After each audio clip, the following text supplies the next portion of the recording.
Hello, everybody. Welcome aboard. And let me check if everything is all right.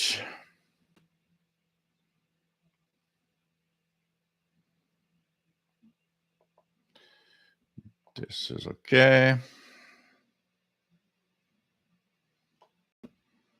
This is going to be here.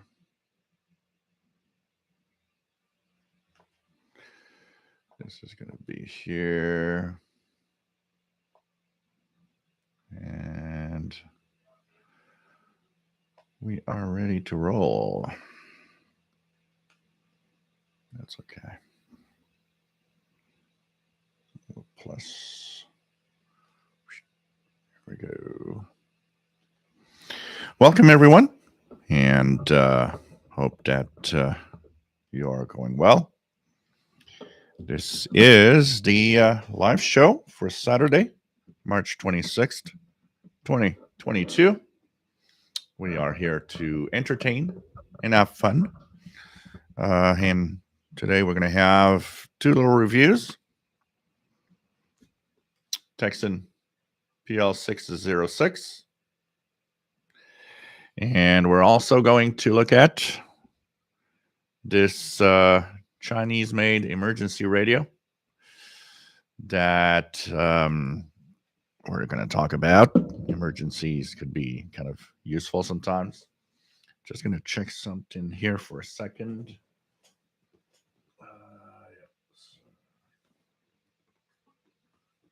Sorry about that. The impression of a little bit of foggy camera. Could be my window lighting. So welcome, everyone. This is, of course, the live show for Saturday, March 26th. We are live from Montreal, Quebec, Canada. That's northeast part of North America. And we are here to talk about radio, shortwave radio, but radio in general. It's something that we do, and it's something that a lot of people think it's dead. It's not. It's actually more in the news than it ever was in a long time. And hope that everybody is going to enjoy today's show. We're going to talk, of course, about radio and many things happening, many things coming up, and we'll try to tune the band for sure. So we're going to check that out. Richard, just because I see it passed now, and I'm going to just answer it quickly. The tuning of amateur radio is upper sideband when you are above 10 megahertz, and it's lower sideband when you're below 10 megahertz. These are the rules of the ham bands, except for digital modes. For voice, lower sideband below 10, upper sideband above 10. It takes, depending on the radio you're using, some getting used to tune in. And we're going to tune some today, actually. I want to do a few little things. I saw another thing in the beginning of the chat about FLDG. Boston WeatherFax is actually broadcasting until about 2250 UT. So we're going to try to explain the basics of FLDG for decoding at least WeatherFax. And we're going to also tune in single sideband signals today. We're going to focus on the ham bands and the contest, and also give you tricks of what I do with the contests and all of that. So you can follow along and maybe get some pointers and get some help. And depending on the radio, some radios are a little harder to tune around than others on sideband, depending if you have a BFO or if you have precision in the tuning and so on. So anyways, what we'll do is a lot of little things. I got a lot to talk about today. There's a chat room, fantastic chat room with wonderful people that are here to help and to be helpful to anyone that needs help. And this is a great place for that. And I think this is what makes this a very special place. The place where everybody is welcome. And that is, I think, important to do so. Also, the Facebook group that we have, which is a great place after the show ends. It's, as we called it last show, the after party is there. That's where you hang out in between the live shows, the Facebook group, and the fun continues there. People are sharing and asking questions, and just a real cool place to be. And it's well moderated too, so it's like, we don't accept any weirdness or anything out of the ordinary. No political crap. Just really the standard um, fun of radio, and that's all we concentrate on. Whatever happens, whatever we talk about, even if you talk about, the idea is you can talk about a broadcast to a certain country or from a certain country without having to be political about it. We don't care about the politics of a country.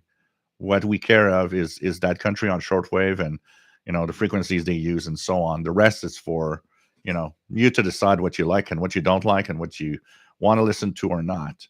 That's your personal thing.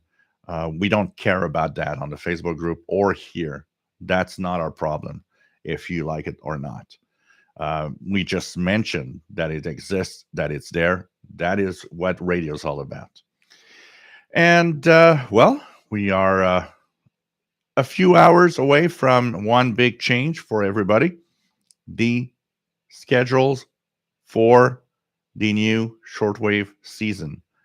A22, sorry, is starting actually today. It's 0 UTC.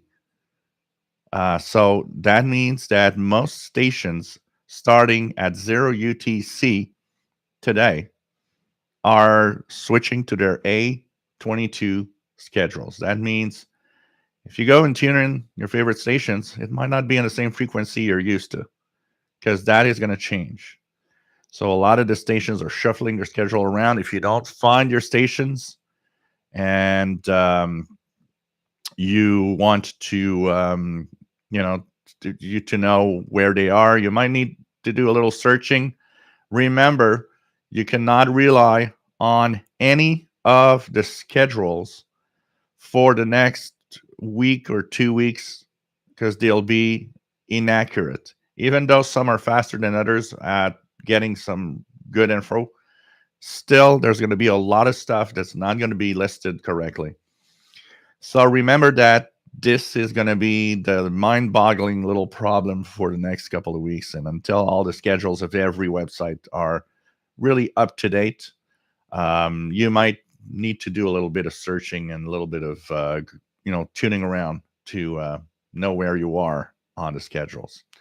So that starts in a few hours from now. Actually, we're 20 UT, so in 4 hours from now, we're switching to the summer, Northern Hemisphere summer schedules. Southern Hemisphere will be the winter schedules for the shortwave season. So this is going to be interesting. HFCC schedules are definitely a good place where you have some info. The problem with the HFCC schedules is how it's organized. The problem is a lot of the transmitter sites are maintained by organizations that have a different name from the broadcaster. So you're going to look at it and you're going to be like, I don't know what that is. And it's, oh, okay, it's probably the BBC or it's some other broadcaster. But that transmitter site is actually maintained by a private organization, a different company that actually does that. So it happens that the HFCC list will be quite accurate in general, but it lacks really useful or information that is actually easy to understand. So if you think EIBI space schedules are tough to understand when you're not used to them, one thing for sure is that the HFCC list is even worse with that. But you know what? Just tune around and you'll find your stations. There's a couple of stations that probably are going to be in that, same frequency from last summer schedule here in Northern Hemisphere, like I guess that Spain is going to move on to 17,855 for North America, starting with the new day schedules tomorrow. Things like that. Radio Romania is going to have probably, just change its frequencies from 49 and 30, 49, 41 meter band to probably 41 and 31 meter band, things like that. But it's going to be a little mixed up of schedules for the next few weeks. What is to look for also in the new schedule season is the surprises that we might have. For example, last year, what did we have as a surprise? An amazing good frequency for North America for the BBC World Service in our evenings. It was great. Hopefully, something like that will pop up. Hopefully, some broadcasters will have the the proper frequency at the proper time that helps us a little more here in North America, because here North America is really really more quiet than the rest of the world. Nobody, or not a lot of stations actually are broadcasting towards North America. So the signals, there's still a lot of them, but they're weaker because we have to rely on signals that are broadcast away from us.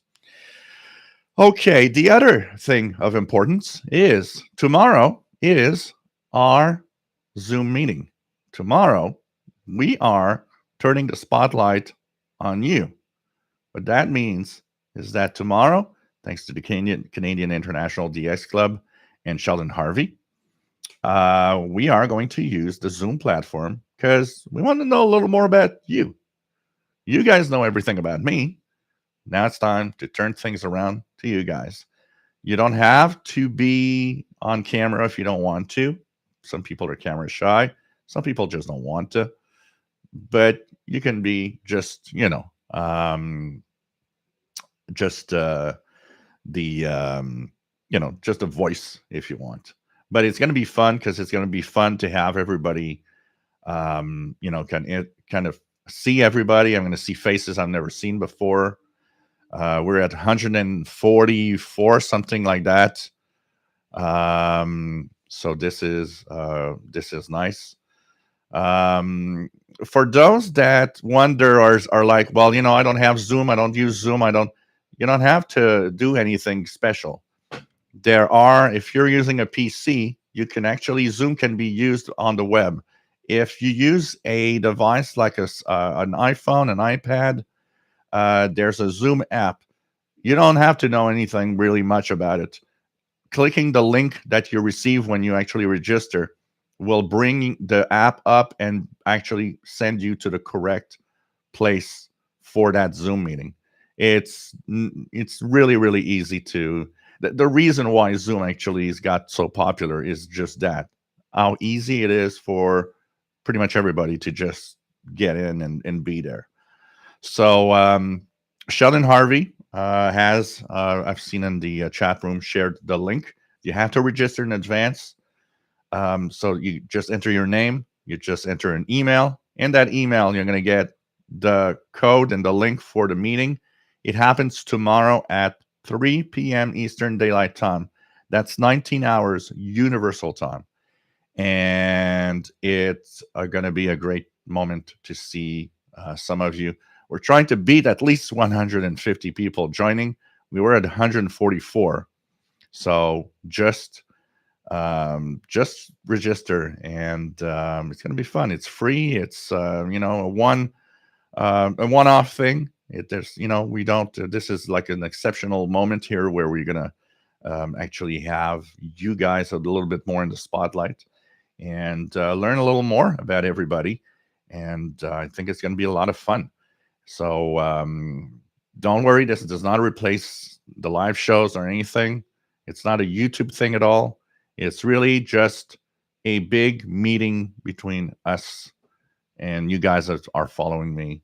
And hopefully we're going to be a nice gang of people that, we're going to try to be there. Like I said, Zoom, You don't have to, if you don't own a camera, it doesn't matter. You can be just with, a microphone, and you'll be able to see everybody on your screen. And it's just in general, it just works.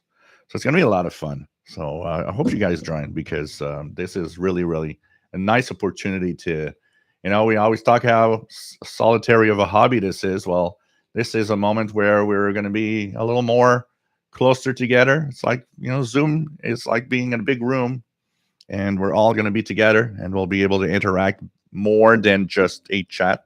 Even though, if you join, by the way, and you like, there's no microphone, no camera, you could still join, and you could still just post something in the chat room. There's a chat in Zoom that also is there. So it's like everything is there for everybody, depending on how how shy you are.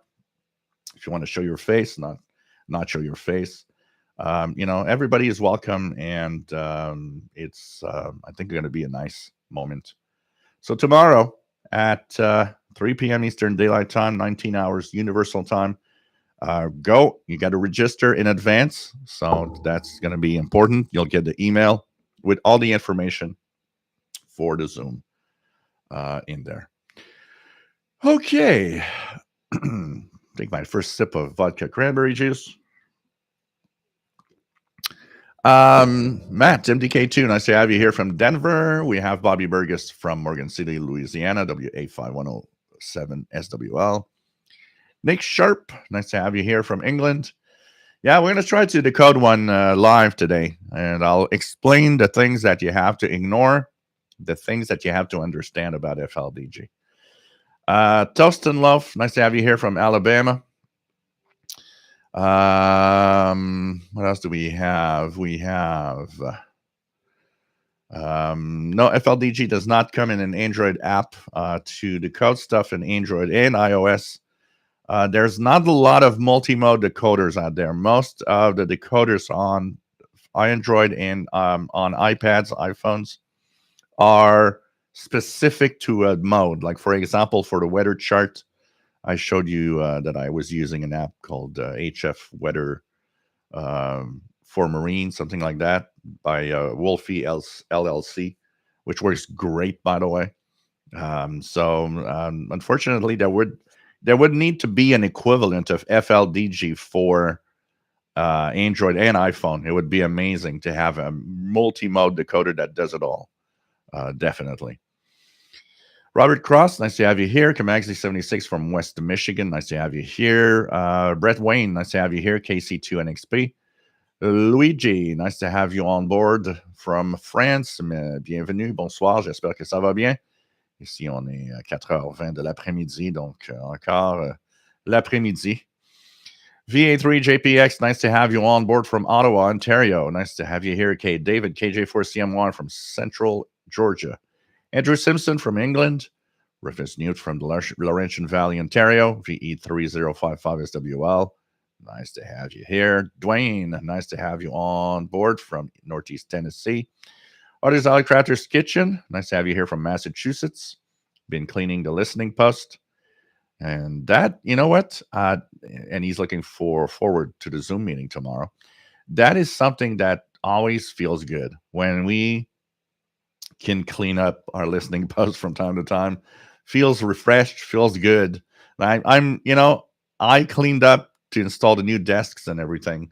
But boy, when you just get stuff out and just leave it there and don't put it back in, it messes up real fast. And you get to a point where it's like, yeah, we want to do something about that. Brad, nice to have you here from Texas, N5LUL, WA5192SWL. We have, so Sheldon Harvey has shared the link to register for the Zoom. Jim, KN6BRK, nice to have you here from California. John Trigger, nice to have you here from Colorado. Gary, 24 fan, nice to have you here.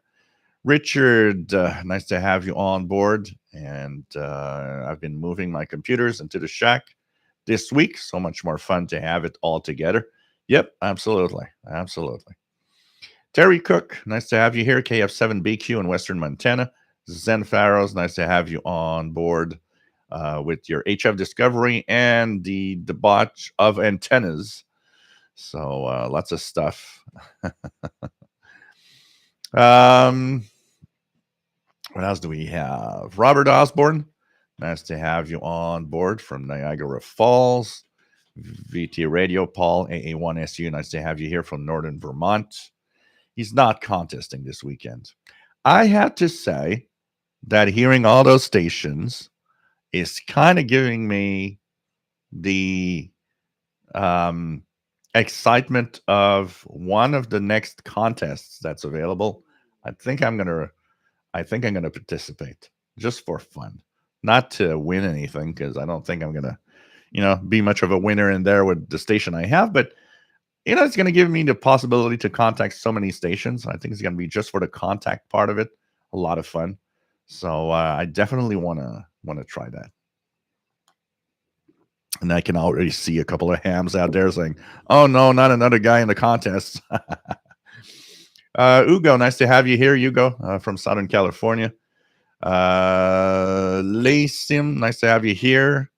René Charbonnier from Radio Classic Sunday, Papa Delta 3, Radio Kilo Delta. Nice, Romeo Kilo Delta, the proper wording. Nice to have you here from the Netherlands. TVDXer, salut, ça va bien? J'espère que tu vas bien toi aussi. Harry Cottrell, nice to have you here from Boston area. Philip Jones, nice to have you here. PLF Radio, bonjour et bienvenue. J'espère que ça va bien. Philip Jones ordered a Tecsun H501. Cool. We're going to have fun with that. DJ W883 from Southeast Pennsylvania. RJ Dakota, nice to have you here from Wentzville, Missouri. And says hello to Paul the Cat. He was here just a couple of minutes ago, just before the show started. I put a box. I put down a box right here next to me, and he actually got in the box. Cats in boxes. But he left just before the live show started. Jess, there's a signal on 8960 upper sideband. I can hear it. Slide, can you tell me what type of signal it is? 8960 is pretty much in the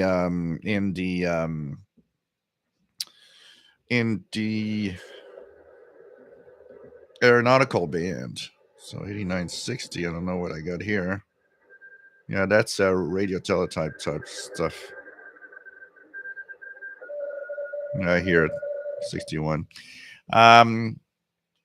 Probably you cannot decode it because a lot of those are mostly encrypted. We could try a little later if the signal is strong enough, but most of these radio teletypes on the bands are encrypted, so all you'll get out of them is a bunch of random characters in general. 45 unit, nice to have you here from the east coast of Florida. We have PLF Radio, will you talking to ham bands during the show? No, because I'm not set up properly because the ham radio is on the back. I'm in my office, which is in the front, so I'm not set up to be able to do it live right now. But I did think about something. Since the beautiful weather is slowly coming, we'll be able to easily set up in the backyard on the balcony or, be outdoors. And from there, I will be able to actually do some ham radio stuff. Skip, nice to have you here. And to EI, Doug Smith, nice to have you on board. Says more shortwave and ham activity here in Virginia Beach. I've seen in decades. Yeah, well, this weekend's the contest, eh? It's the CQ Worldwide WPX Contest. A lot of stations on the band, and we're going to tune some of them a little later. Greg, nice to have you on board. Tecsun PL-606, I would guess you were talking about, is cool. Larry Gilmore, nice to have you on board. And so, Larry, if you click the link to register, put your name and email. If you don't see it, go and look in your spam folder. Maybe it actually got into the spam. So check it out. Richard wants to send Radio Romania reception report. Email is a good way with Radio Romania. Definitely. It works great. And don't forget to put your postal address. I don't remember if they still have the good old paper QSLs. If they don't, they'll send you through your email an eQSL. But if they do, don't forget to put your postal address to get that paper QSL. Robert Cross building is long wire at the moment. Cool. Chuck, nice to have you here, Chuck. N5 KVO from South Texas. What else do we have? We have Jim's Radio Check is playing, says TWW playing oldies on 9940. Yeah, that frequency has been kind of used to send music to the Ukraine, basically, to try and help them cheer up a little bit by listening to something else than the war sounds that are around them, which is probably horrible to see. I've seen so many reports this week, and you just look at all of it, and you're like, oh God, it's so sad to see all of that. John Beckham, nice to have you here from Northeast Florida. Roberto Rojas, nice to have you on board. Necro Wicked, listen to 3600 meter lot, and lately I'm hearing what sounds like polytone mode transmissions. Is military or ham? That is the 80 meter amateur band, so it's probably ham. So it could be anything from Olivia mode to there's a lot of modes that have that polytone kind of mode. So it's part of the fun to take the software out and try to find what mode matches what we're listening to. Andy New, nice to have you here. M7CUN from the UK. Mickey India, nice to have you here. Luc, VA2HET, bonjour et bienvenue. Nice to have you on board. PLF Radio, do you think some broadcasters will leave shortwave with the A22 schedules? For now, we don't have any news of any loss in a station. I went through quickly the HFCC list to see a few that were possibly having changes. For example, NHK Radio Japan, a lot of people had reported that it would be Japanese only starting this A22 schedule. On the HFCC list, all the languages seem to be there. So that means they have registered all of the standard languages and frequencies. Technically, that means they're going to be they're going to be there on all of their languages, I would guess. Greece is the big unknown, because Greece said by the end of March. If Greece is still here on April 1st or 2nd, well, thank God they're still there. There's been a lot of conflicting reports with Greece, so maybe they'll still be there and it's going to be okay. But definitely there's a lack of understanding. Somebody posted a very lengthy comment on one of the videos, where I talk about Voice of Greece, where a lot they kind of say that people are listening through internet and all of that, and that shortwave seems to be like for them, or they have that idea that shortwave is that thing that nobody uses anymore. And I'm like, yeah, I think you don't understand really the audience, and I don't understand what you have there.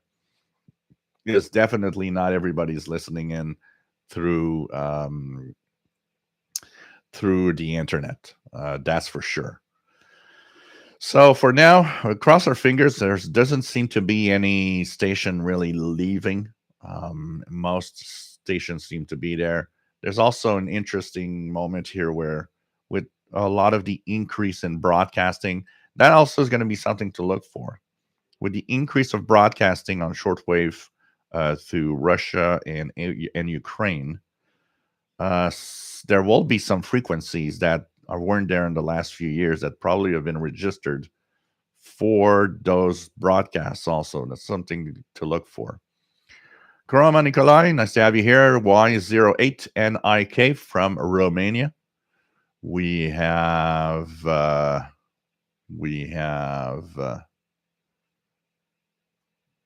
me just go down here. Lost my spot.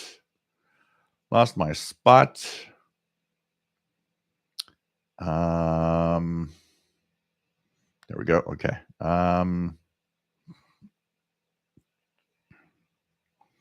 Joe Spring, nice to have you here from Milton, Florida.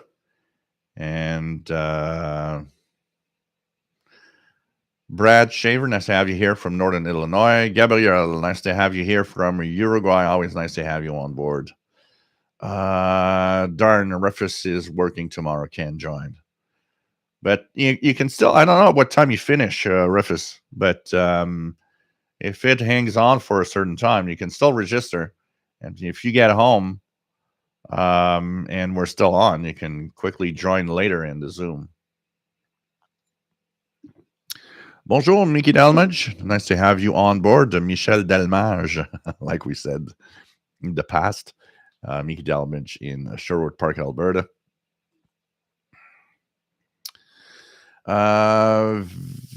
VA2HET. Connais-tu quelqu'un qui grimpe dans les tours quand j'ai besoin de changer de...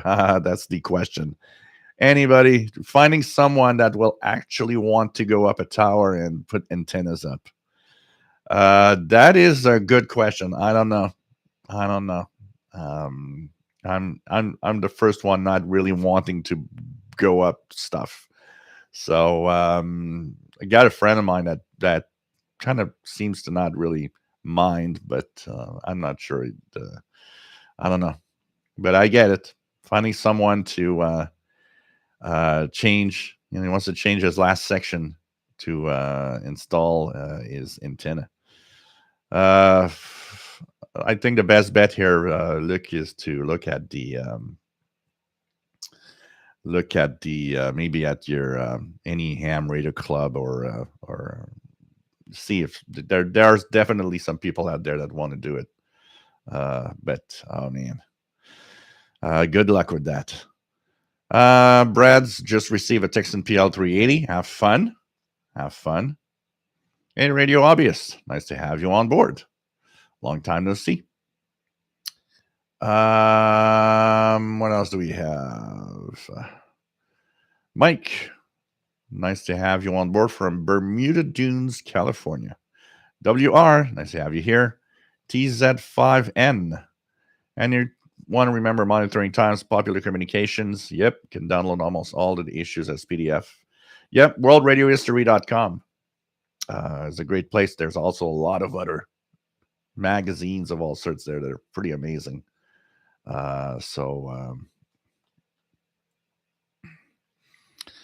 Falstrut says maybe there to help. So that's good. People helping each other. Yeah, the FLDG type for Android is missing a lot of the important modes. It has a lot of stuff that's barely used. So unfortunately, I never really talk much about it because it doesn't have all the real interesting modes for the most part. And it's very, very buggy also. It's kind of they kind of translated the code for it to actually run on Android. So Bradley, Norton, Illinois. Nice to have you here, Brad. And welcome aboard for your first time. Hope you're going to enjoy. By the way, I'm 15 minutes behind. Robert Cross, doesn't matter if I'm late tomorrow because I get my tea at 7 o'clock sometimes.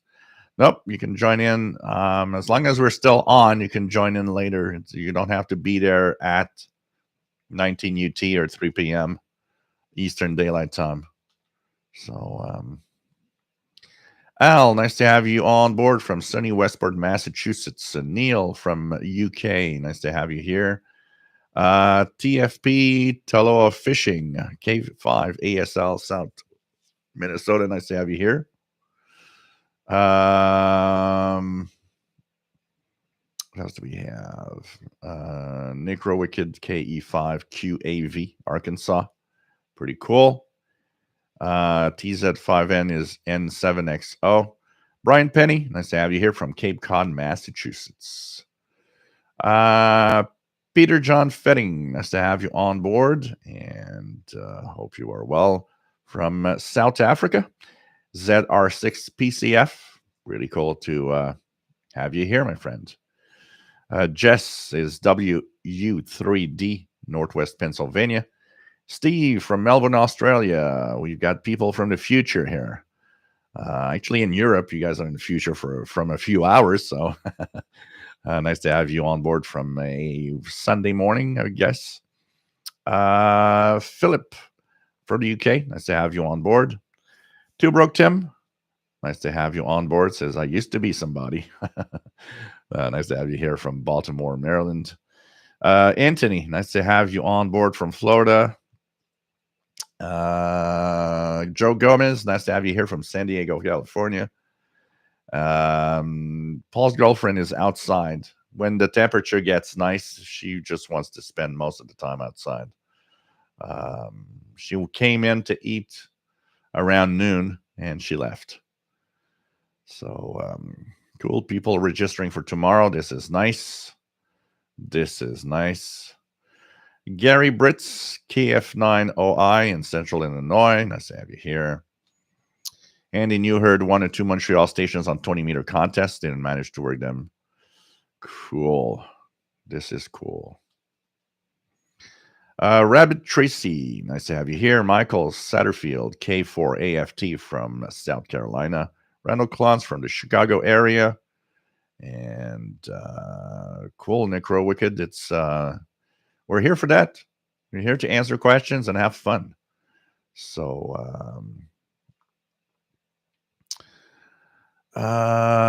Bobby Tecsun Visio told me there was an issue preventing YouTube. That's one of the big problems when you have a TV, a smart TV that has its own weird, like the Samsung TV I got here has its the own weird Samsung operating system in it. As long as they properly update the apps, you get everything working, but it can easily go that it stops working for some reason. I sometimes have the impression that some of them have these apps that aren't really approved.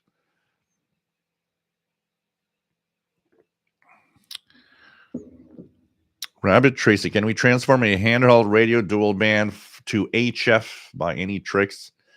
The frequency ranges are so different from, say, VHF, UHF range to HF that it's not really feasible to do any changes like that. Especially for the transceive side. For the received, there are things like up converters that rebroadcast on some VHF or UHF frequency, but those in general are not really great, and you're better off buying something for HF. Darren Rogers from Long Island, New York, KB2AHS. Nice to have you here. Mickey Damage on HK Radio Japan has actually added English broadcasts, so we'll email you the new schedules. Cool, Mickey. Nice to have that, and cool to see they added some stuff. Feels good to hear that stations are adding stuff now. So pretty cool. Pretty cool.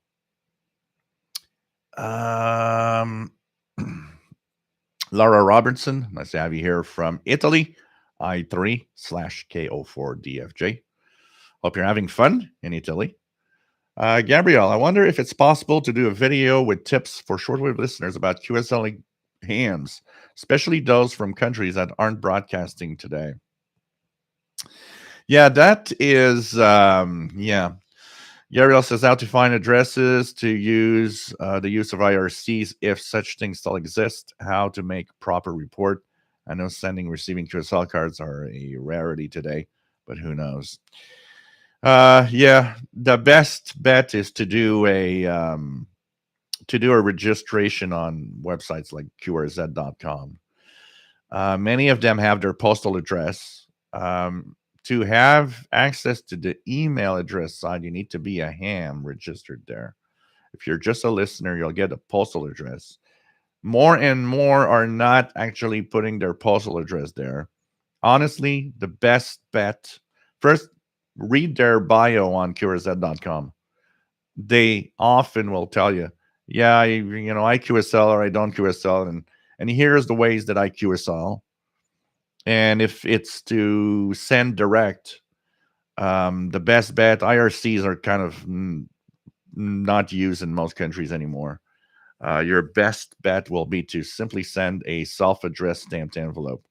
So that means taking in, sending an envelope that has the stamps on it from that country to have a free return that the guy just puts the card in and sends you the card.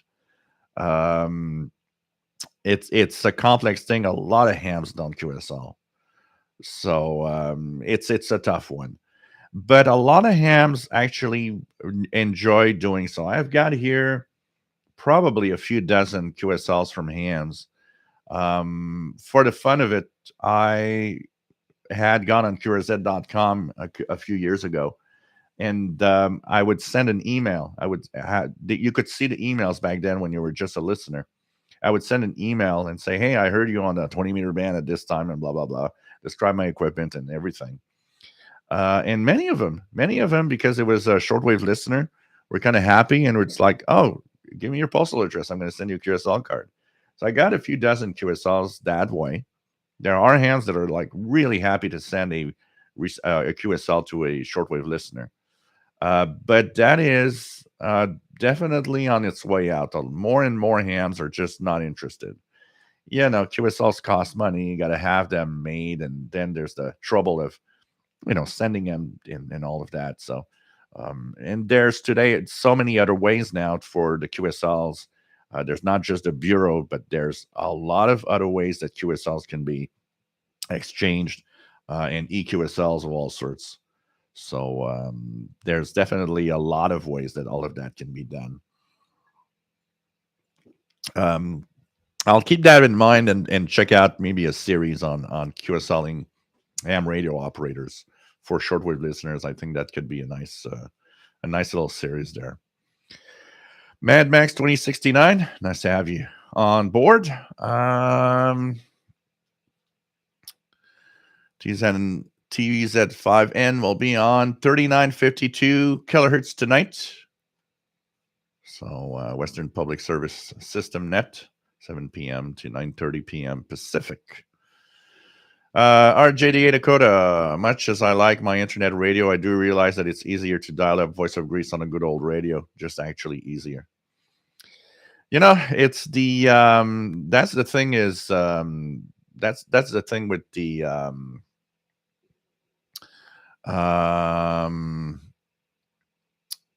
with internet radio. They're nice. I had a St. G and a WFR20, something like that. One of the things that actually came up with that is it ain't that easy. It ain't that easy to find exactly what you want. You'll go through lists of countries and all sorts of things, but finding the exact link to the exact streaming of what you're looking at is easy for some, not that easy for others. It's not it's not just, oh, I'm going to go to Greece and I'm going to go down to this and that, and it's not always like that. Some are, some aren't. It depends on what you're searching. But it is, on shortwave, you just punch in 9420, you're there, and most of the time they have a good signal. Tristan, nice to have you here from Newfoundland. Sheldon Harvey, important, if you registered for the Zoom tomorrow, you would have received confirmation by email. You need that email as it has the passcode in it that you need to join for the meeting. So that's important, guys. Check your emails. And if you don't see it, look at the spam folder. Happens often that it could be in the spam folder. Tom DXer, WPE2QED, nice to have you here from Hudson Valley, New York. We RJDA Dakota haven't seen an IRC in a long time. Yeah, I don't think they exist anymore. I don't think here in Canada you can get an IRC at the post office anymore. I'm not sure. There's a lot of places that that don't have them anymore. And there's a lot of places that don't accept them also. That's the biggest problem with the IRCs. There are places that they don't want them. Sunny LM, nice to have you here from Sydney, Australia, Sunny. Comanx D76, you got a 500-foot tower about a quarter mile from here. I can't imagine climbing that thing. Imagine the guys that have to go on top of those towers to do stuff. You got to be really used to it because it's like, oh boy. You know, when they take pictures of the view from the top of that tower and you're like, wow, view is beautiful, but I'm not seeing myself there. Chris Powell, nice to have you here from Minneapolis, AE0IY. Trustin says it's starting to look like spring in Newfoundland. Well, here the snow is melted like 80% or 75%, but it's supposed to be real cold for the next 2 days. So as Sheldon is saying, if you want to join and have fun being at a Zoom meeting tomorrow, please register. And Sheldon Harvey has posted the link again. Tomorrow we're having a one-of-a-kind Zoom meeting where everybody can join in, and it's my turn to learn more about you because you guys know all about me. So it's going to be a lot of fun to meet you guys. And if you're camera shy, once again, doesn't matter. No cameras. It's all right. Harold Anderson, nice to have you here. And by the way, it's at 3 p.m. Eastern Daylight Time, 19 hours UTC. You click the link that Sheldon has posted. You put your name and email. You'll receive all the information with the code to join the meeting tomorrow. Harold Anderson, nice to have you here. LB1NH from Oslo, Norway. Fun to see people from all over the world. Really, really cool. Doesn't know if I like buggy software. Yeah, wait till you're in the middle of it, the code that's like super nice and it's like, boop, crashes. Then you'll be mad. Man Max says the R++ is available on Android now. Cool. Sheldon RV, we are at 149 registered. Come on, guys. We want to pass that 150 mark. Neil, nice to have you here. M0CJM from the UK. And he's looking forward to the Zoom session. Cool. Bobby wants to know how many are gamers as well. Well, I like to game. I like stuff like Halo Infinite and also adventure games of all sort. But lately, what I've been doing is Halo Infinite and Forza Horizon 5, which I love. And I've been doing I did Psychonauts 2, which is kind of a cute kind of mix of platform and adventure game at the same time, for sure. Well, if it's a smartphone, RG88 Dakota, you could have Zoom on your phone. If it's an Android phone or an iOS, the Zoom platform exists for the phone. Unless you have a flip phone, then no. Steve Hill, nice to have you on board from North Carolina, KN4POW.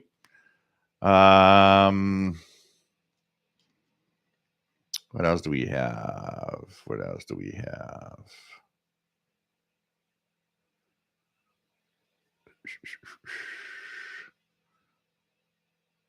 Cool. Rufus is number 150. Hey, that's nice. Greg, on the news, they're saying looks, kind of feels like the Cold War in some way. The way that everything's happening.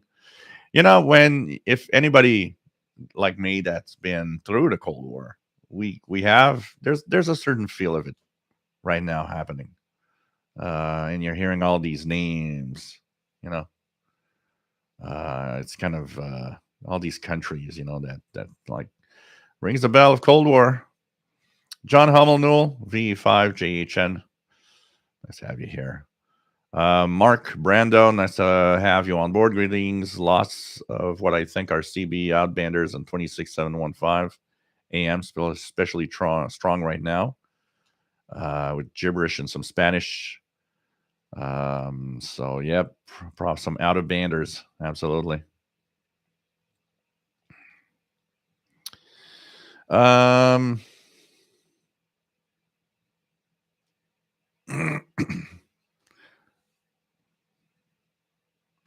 Yep, iPhones, iPads, and Android tablets and Android phones. Tom the Xer, yep, Harp is having some tests done with Ocean Scatter, something like that. Ocean Scatter on 6800 kilohertz. And so they're kind of in really um, you know, for here it's like really late. Most of the times are like 3 a.m. Here in Montreal, so I ain't gonna stay up for that. But yep, Harp is doing some ocean scatter experiments or something of radio waves. Artist Autocrafter's Kitchen watched NHK's Radio World News Service the other day. 24/7 in English, very well made, without any political agenda. So that's cool. Maybe they're ramping up the English on shortwave for the Ukraine Russia thing. That's cool. It's cool to see that some stations are maybe thinking, you know what, we backed off shortwave. Maybe it was not such a good idea. Robert Osborne. So the shortwave schedules for that are coming up are A22, Alpha 22. There, we have two schedules per year. They're named A and B. A is the first one, B is the second one. So A22 is first schedules of the year 2022. That will go on from 0 hours UTC, March 27th. That's tonight. They go on until the last Sunday of October. And then at the last Sunday of October, we'll switch to the B22 schedules. Will be the winter schedules in the Northern Hemisphere, summer schedules for the Southern Hemisphere. No shortwave listening on Zoom tomorrow. Tomorrow is really just a meetup between us guys, and with a lot of people like that, it's gonna, we're gonna have to go through all the people in a certain way, find a way of being efficient at going through everyone. So tomorrow is really just learning who you guys are a little more. I think it's gonna be a lot of fun, and seeing some faces I've never seen before. Skip QSL's 100%. And I forgot to send you my my postal address for that contact the other day. I need to do that. Pierre D. I heard the BBC broadcast revived their shortwave station toward Ukraine and Russia to inform and fight propaganda information from Russia. Is it true? The BBC has added some broadcasts towards Eastern Europe for Ukraine and Russia. Absolutely. I don't know what the A22 schedules, what the frequencies are going to be though. Until now, there was like 14 to 16 UT on 15730. They have also in the late afternoon, like right now, they should have, I think it's 5875 going on. It's a little early here, but in Europe, it's probably pretty good. And they have indeed increased their broadcast towards that area. It's going to be interesting to see those frequencies that they're going to use for the A22 schedules, because they probably are switching them. But definitely, in a lot of countries, the BBC has increased their broadcasts. There's Austria that has done so. Vatican Radio has done so. And what else? I'm trying to remember the other stations. There's a few stations like U.S. broadcasters like WRMI and WTWW that are broadcasting stuff towards that area. Also, there's definitely an increase of the broadcasts out there for that area, and that's kind of nice to see that stations are waking up and really realizing that okay. Even Radio Romania is increasing their shortwave outlet for Ukraine. No problem, Gabrielle. And I'll try to make a series to explain it a little more in detail. It's a challenge, but it's definitely fun. And if you want to add, it's a great way to add countries that are not on shortwave anymore, but that you might hear on the ham radio. And yeah, sure. Jeffrey from New Hampshire. Nice to have you here from New Hampshire, my friend. What else do we have? Tubrook Tim. Face it, Jill, shortwave listening is going away one station at a time. No, it's not. There's actually more broadcasts now, Tubrook Tim, than there were 10 years ago. Because there's a lot of stations that have added stuff through relays now. Stations like Radio Prague, Slovakia that were gone are back. And now there's a lot more broadcasts due to what's happening. It is not. And I can bet you, we won't be there, but I can bet you that in 100 years from now, there's going to be some shortwave going on for sure.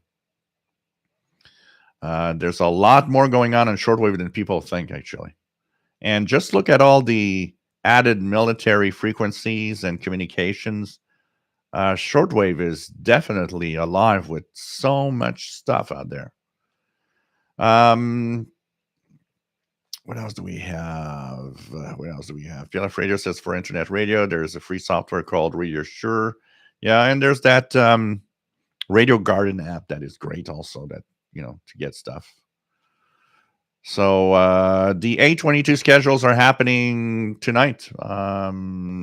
Most stations starting at 0 UTC, because UTC time is when we change date for shortwave. So most stations, sometimes it happens that one will not do it right away, but for most stations, it's happening tonight at 0 UTC. They'll be on their new schedules. One thing also is to look at the station's website. Unfortunately, some stations hide their shortwave schedules, like they're afraid of having people see it. But anyways. So anyways, tomorrow, Sunday, is going to be on the new schedule. So stations, a lot of stations, some stations don't change, but a lot of stations will change their frequencies. What else do we have? Sid went to the post office here in Newfoundland with an IRC. First time they had seen them. Yeah, no, they were never very popular, I can tell you that.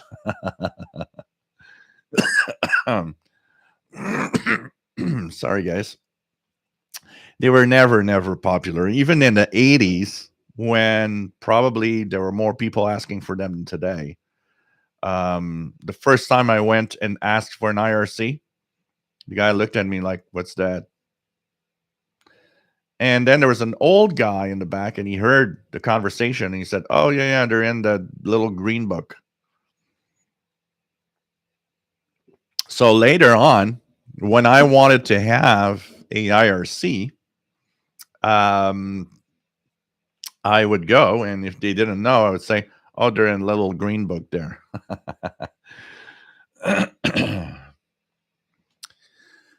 Jim's Radio Check found old magazines at Goodwill called Radio Guide from 1941. Wow. Pretty cool. Shelly, nice to have you here from South Central Pennsylvania. Glenn, nice to have you here. Another strange sound at 1820, close to the same frequency the last one. Different sound, more of a chirp. KB9IN. Yeah, if it's a chirp, a constant chirp, it could be Kodar. Kodar is on many different frequencies, frequency ranges, depending on where you live.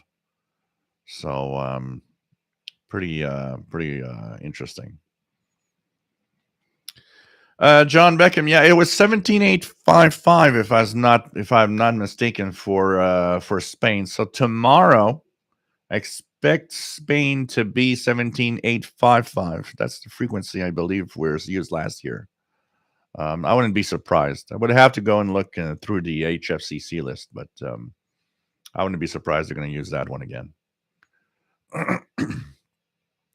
Andy, new drink of choice tonight, vodka Monster Ultra. Wow. Skip sent a reception report to Voice of Greece this week. The signal has been booming into New Jersey lately. Cool. Hope you get a QSL. I don't know if they sell QSL. I got a QSL card from Greece that dates back probably 20 years, if not more. Richard, remembering grade school in the 60s, going under our desk in case of a nuke landed on us. Wonder how that would have worked. Yeah, duck and cover. That would have worked great. Just looking at the cartoon, you're like, yeah, you just throw yourself next to a sidewalk, hide your back of your head with your hands. You're gonna be okay for that nuclear blast. Uh, seems totally possible. Uh, until you see the day after, and then you're like, oh crap, that duck and cover probably didn't work. Treston, looking forward to getting my PL330. Any thoughts on the battery life? I'm thinking I will upgrade the BL5C battery to 1500. I'm getting good battery life off of it. I get a full day easily off of it. And I've got a few, I got to say, I've got like 10 BL5C batteries here with chargers. So I don't usually keep them that long in the radio, but I've never put it this way is even when I used it a lot, I've never ran out of battery. So it seems to be pretty good. John Beckham, thank you for the X-Stage Data D808 tutorial video in regards to lower and upper sideband operations and more. Cool. If it helps up, I think the videos are great, and more coming up. I want to do some with the C-Crane CC Skywave SSB, maybe Grendic G5, and quite a few other radios. I'm going to go through all the radios that I think are worth going through the different modes, and I'm trying to focus on what is the most popular, but definitely definitely gonna have fun doing it with other radios also. I'm gonna go through all that. CC Skywave SSB probably this week. And I'm gonna rotate. I'm gonna redo some of the radios I did a few videos because I know that's gonna kind of refresh everybody. And they've been very popular. Most of them are hitting the 1,000 views quite quickly. Shows that a lot of people want to see those coming up. Handy new, bring the vodka to the meeting. RJDA Dakota registered. So it's 3 p.m. Eastern Daylight Time, 19 hours UTC, RJDA Dakota for the meeting. And anybody that can be there at the start, doesn't matter, just register. And if we're still on, it just can come in a little late, so it's all right. Roger Gray, nice to have you on board. Yeah, we have a fish wall right now. We moved from a fish wall to a firewall and trying to find something original to put up there. Hopefully. Sergio Cordero, ¿cómo está mi amigo? Buenas tardes. Please help me choose Radio Wow or Tecsun 310. I have an airport near my house. Radio Wow. Definitely go to the Radio Wow. It's more sensitive. And you're going to have a lot of fun with that compared to a 310. Gabriel, do you remember the yellow pages ham directory? The one containing USA hams was thicker than the rest of the world ham. Yeah, I do remember. When my sister was a ham, she had both the US and world one a long time ago. Definitely. And yes, I remember that. I remember that the one for US was thicker than the rest of the world. Absolutely. Yeah, Greg, I think we all hope that the war ends as soon as possible. Chuck Davis, so Shortwave makes a big comeback because of Ukraine. I think it's making a lot of broadcasters rethink their strategy. David Vasquez, nice to have you here from Los Angeles, hearing WWV on 20. Jim Gordon, receiving radio event at Cuba 15140 at 1435. Easy DX North America, but more difficult in Europe. Was weak on my PL-880 during its telescopic aerial. Cool. Jen, nice to have you here from Finland. Pretty cool to have you on board. Pretty cool to have you on board.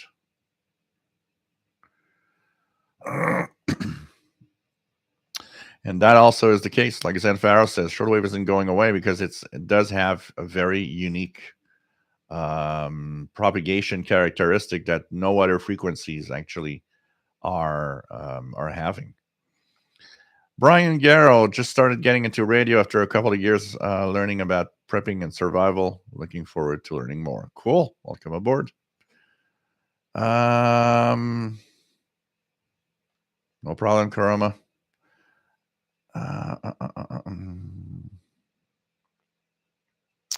What else do we have?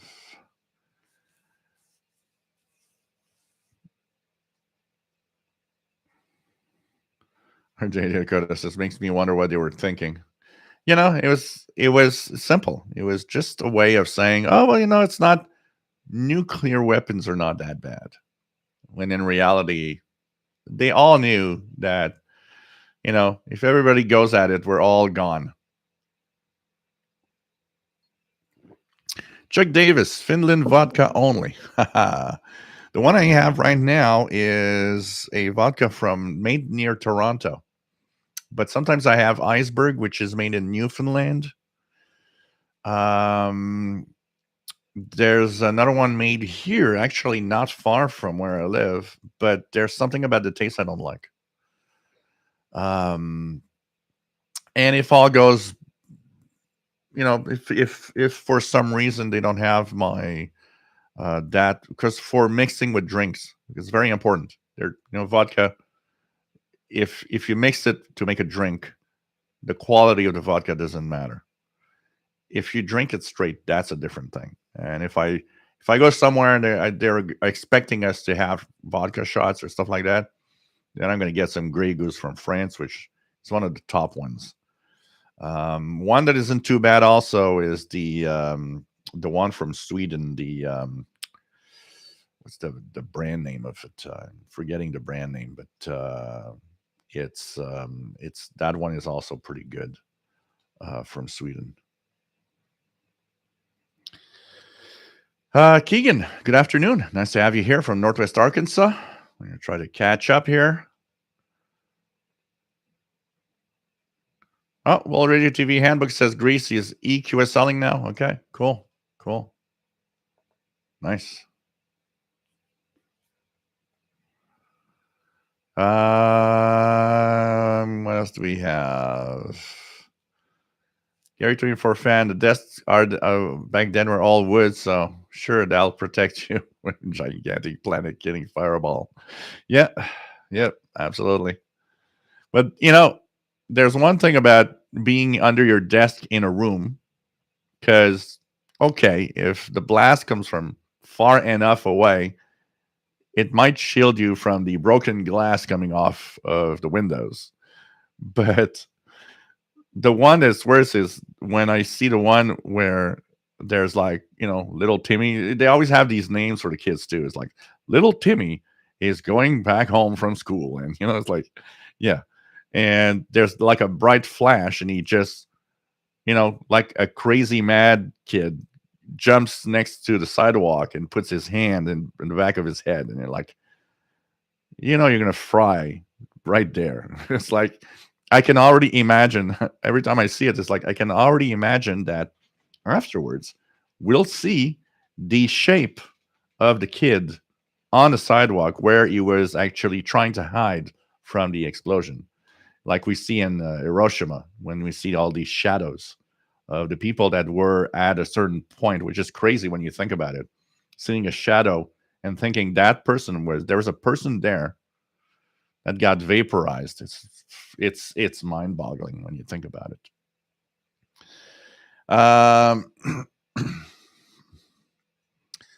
What else we have? Zen Pharaoh says Radio Prague 15770 coming in. All 4 antennas. So pretty cool. Yep, it's Radio Prague English right now, 15770. William, nice to have you here from Newton Falls, Ohio, KC8ZVH. Nice to have you here.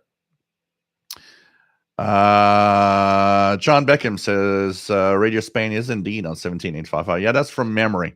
I got really good memory of radio frequencies. I got that weird thing. I don't know why, but when frequencies pop up of stations, I have an excellent memory for that. Probably some kind of autism that I got or something. It's like, it's like counting cards, or I don't know. J Projects, nice to have you here from San Diego, California. Harold, so in the chat room, Sheldon Harvey has posted the link to register a few times, and then you'll get an email when you register. The email is in the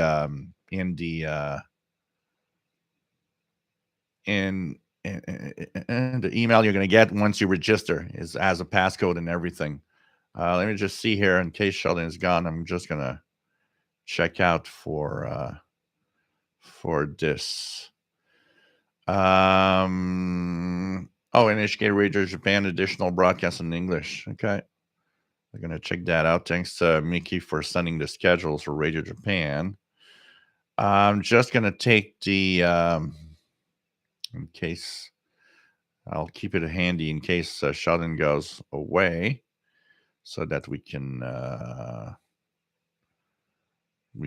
share the fun with everyone.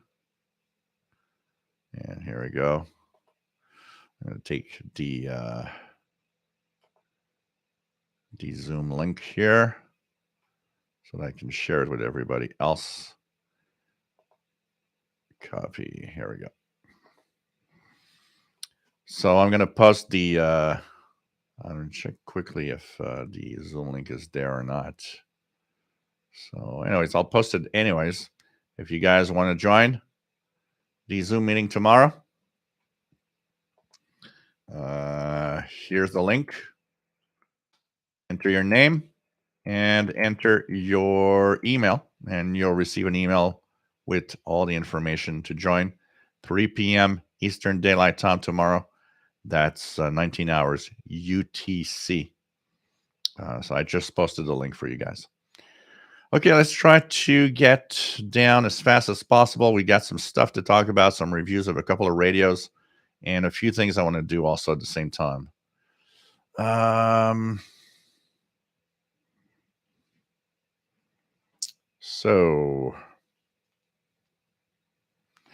Well, usually RJ88 Dakota, what's going to happen is you're going to click the link, and if you don't have the app, it's going to suggest you to get an app that is missing or not, or if it's a PC, to install it on a PC. And what's going to happen is that it's going to ask you for a passcode, possibly. The passcode is included in the email. You'll see that, and you'll be able to join in from there. It's quite easy. Just click and follow the instructions.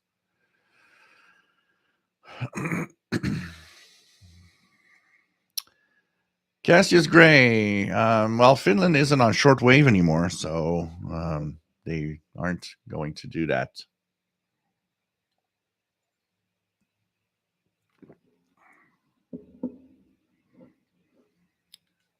What else do we have? Vojislav, nice to have you here from Serbia. So yeah, the Zoom meeting is it's a Zoom thing. It has nothing to do with YouTube. Just click the link in the YouTube that you have when you registered. You've got an email that's coming back to you with the link. That link is what brings you directly to the Zoom meeting, and there's a passcode if you needed to actually join in. So just follow what's there.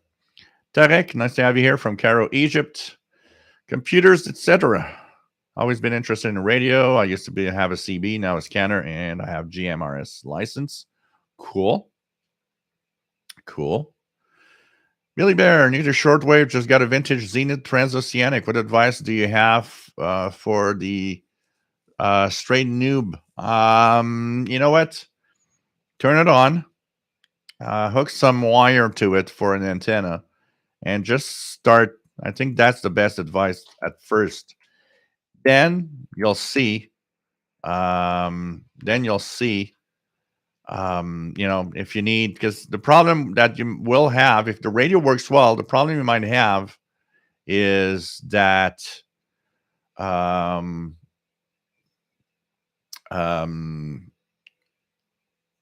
the noise around you. If you have noise from different devices around you, that might be your biggest enemy to try to get any broadcasts. So you'll have to play around with that. Late afternoon and evening are probably local are the best times to listen in to some of the signals. But play around with it and do look online. And if you have any questions, we're here to help. Anyways, any specific questions? Mishari says, why very sensitive shortwave radio has bad battery life? Not necessarily. It doesn't necessarily work like that, but there definitely were some radios that have worse battery life than others. It depends on the circuitry, it depends on the build. One thing for sure is the more there's electronics in it, the more it consumes energy. Also, depending on the the volume level and how powerful the speaker is, stuff like that will have a great impact. An example is if I use my Tecsun H501X here that has stereo speakers with pretty high volume, I ain't getting great battery life because I'm using a lot of power for the audio. But it depends. Absolute is the one I was talking about. Thanks to RGD Dakota. It's Absolute, which isn't bad at all. No Russian vodka. Anyways, we can't get it anymore here. Computers. I am 40 miles from the National Weather Service station. Very clear today. A bunch of static antennas. Tram 1411 on 25-foot pole.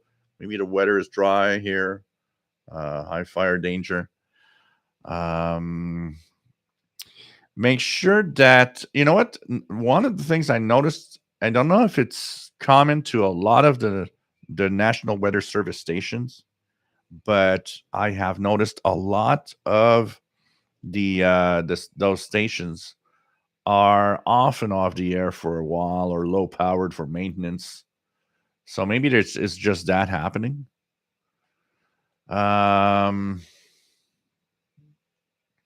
Voislav has a trick. Adding some ground black pepper helps with bad vodka. Huh. Okay. Harold Anderson. Yep, absolute. That's exactly it. Grandpa Piper Mike. Yeah, nice to have you here. John, what else do we have? John Hummel Newell is participating in the contest today. Joe Spring heard Cairo 9900 in English yesterday. Unusual for me. Yeah, with their usual really bad audio. What else do we have? Make sure your connections are good, computers. On that Tram 1411, make sure no water has infiltrated the coax. Because if you have no activity on any band anywhere on that Tram 1411, I would carefully look at the connections with the coax. Make sure that the connectors are fine, that they're well connected to the radio and the antenna part. Looks like you're having some bad connection. Man, Max, yep, duck and cover, not going to do much at ground zero for sure. For sure. It depends what you mean by good battery life, Mishari. And that's why, most radios that we have, we use rechargeables. I use rechargeables so it doesn't become too much of a problem for battery life. Agva. I've never seen that one. I need to check that out maybe for sure.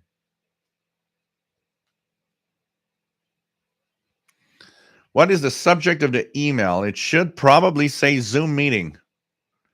Yeah, anybody that doesn't see the email, just search for Zoom. It should pop up even if it's in spam, because it probably says Zoom meeting something.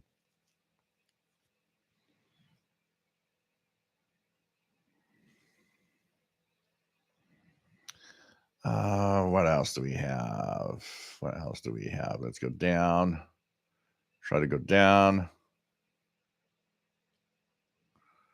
Richard Busby, nice to have you on board. Advocate. Okay. Interesting. What do we have?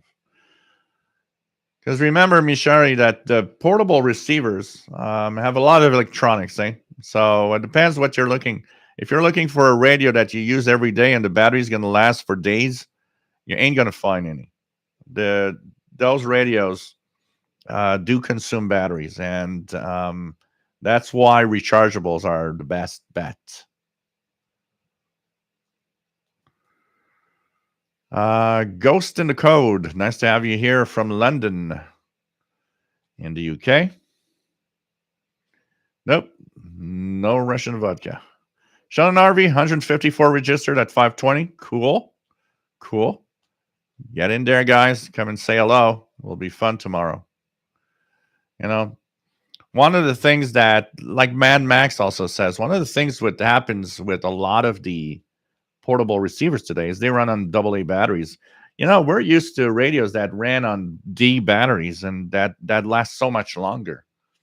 And even that, you know, there are some shortwave radios from the past that had barely better battery life on D cells that today's radios on AA's. But AA's are small batteries. And I guess that's why a lot of radios are switching to 18650. Because an 18650 packs a lot more energy than an alkaline AA. So I think one of the reasons that they are switching for that is that reason.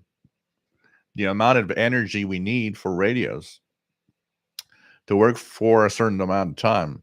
So that's why, you know, rechargeable batteries. Yeah, but if you don't receive NOAA, don't receive what you receive normally on all the frequencies. I have a hard time with conditions being bad. I have more of a concern about some connections somewhere is not right.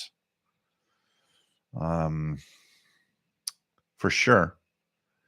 The best thing that you can do, computers, is, and this is what I do. I always get more than one. So what I'll do is um, like on a scanner radio, find yourself, you know, 5 or 10 different frequencies that you know are always there of anything, whatever it's a digital signal of that doesn't matter, or some transmission from, you know, like here I got a good choice because I've got the local weather, I've got the marine broadcast 24 hours. It could be ham radio repeaters, stuff like that, and use those. If you go on your NOAA station and it's not there, try one of the other ones on the VHF range that you know are always there. If they're there and if all of that's there and fine, yeah, NOAA stations are having a problem or in maintenance or whatever. But if all of them are gone, there's something to check in the connections. Greg, will the electromagnetic pulse affect your radio if you wrap it in tinfoil? One thing for sure is that if you're not far from a nuclear explosion, the EMP, today's electronics is very sensitive, and the strength of that EMP definitely could be a problem for transistor radios. Anybody that has old tube radios, those will work. Those are just going to be like, yep, nothing happened. We're still working. But on transistor radios, the amount of energy that is induced might be strong enough to blow up the transistors. Is tinfoil enough? I'm not sure it would be enough. Maybe some kind of metal box could be a good thing, but depends on how strong these EMPs are, actually.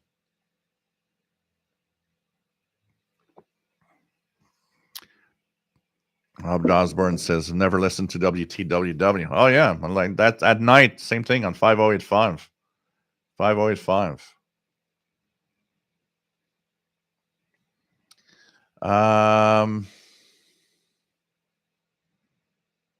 What else do we have here?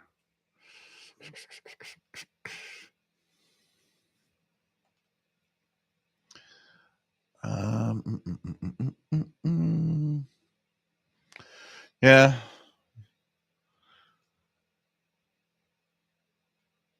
Yeah, you got to be careful with choosing 18650 cells. That's for sure. They're not all good. They're not all what they are rated at. Also, that's for sure. So, a radio today, ND News says this Tecsun 2000 runs on D cells for ages. A D cell based radio today probably lasts much longer than the old receivers of the 70s or 80s that used D cells that probably took a lot more power. So, what else do we have? What else do we have? Let me go down. I'm down and down, pretty much down. Dan, nice to have you on board from Ohio. It is contest weekend, absolutely.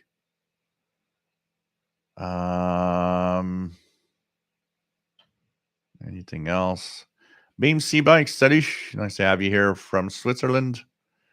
Yeah, tinfoil has to really be isolated, and I don't know.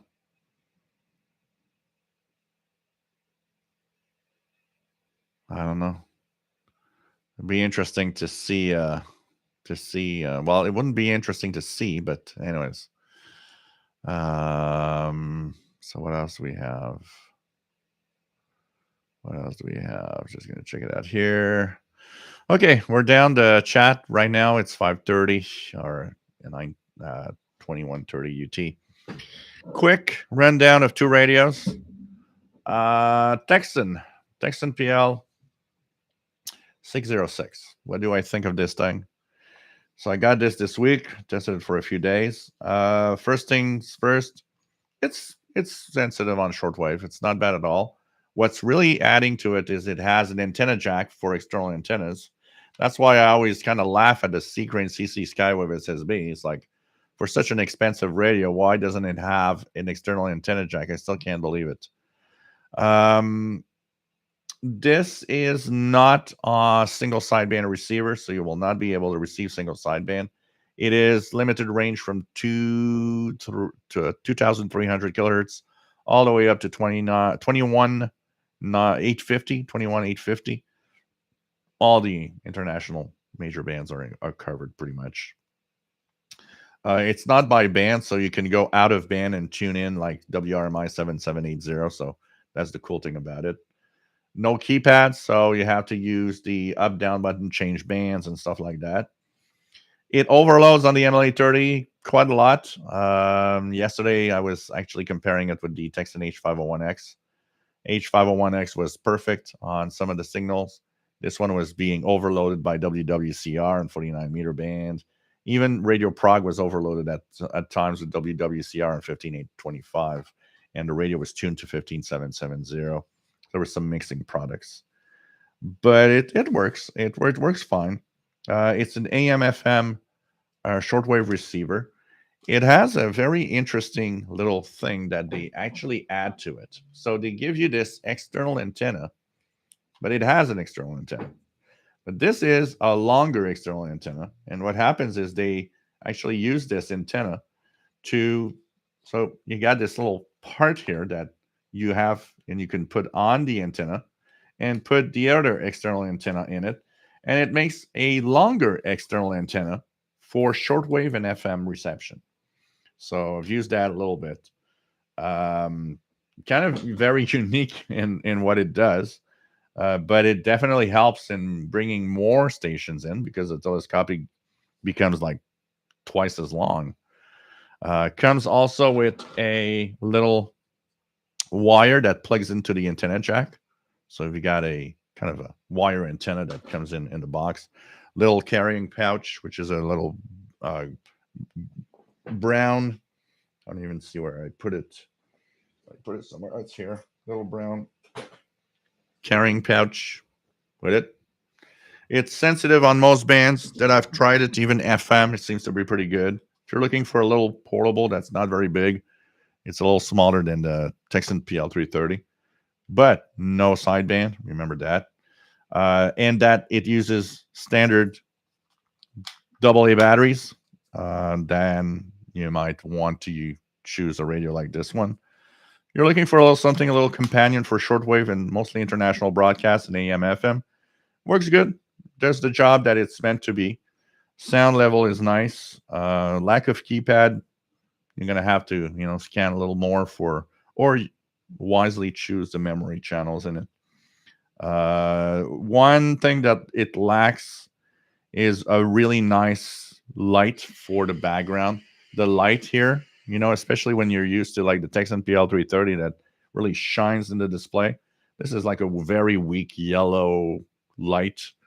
Reminds me of the old radios, portable radios of the 90s that had really bad backlight for a lot of them. But for what it does well. ETM scan works very nice. So for this is pretty much what I would do most of the time on this radio. Use the easy tuning mode for scanning. So overall, if you're looking for a little package that doesn't have single sideband, receives well, and has good audio, not bad of a radio. You can always check that out. The Tecsun PL-606. Now, this one, which is a very interesting one. It's so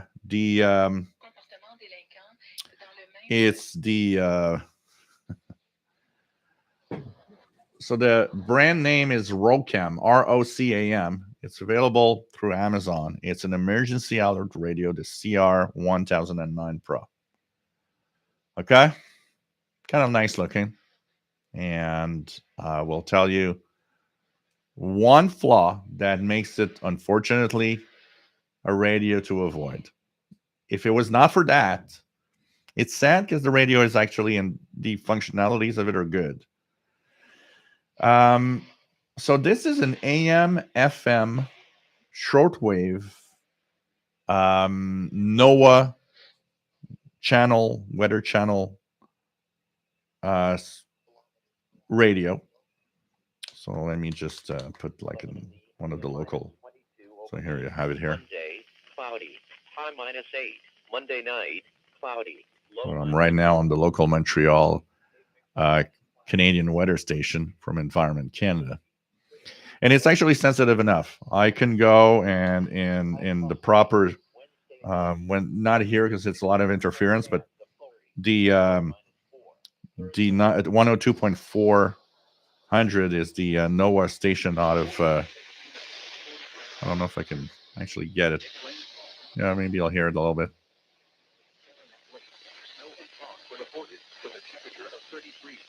So that's Burlington, Vermont NOAA weather. And I'm at, I'm not at the best place to listen to it. So it's sensitive enough to actually get you even the weaker NOAA stations. On FM, it's pretty good also. Medium wave, nice, seems to be good.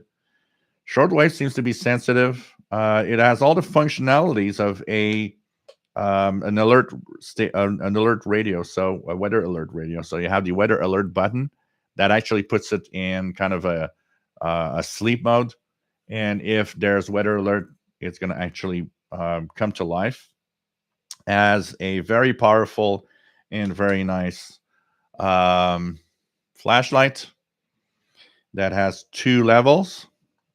The solar charge at the top that also has, if you flip it open, a light that is for reading, or if you don't have any light because there's no electricity, you've got this that's going to actually be useful to light up your rooms.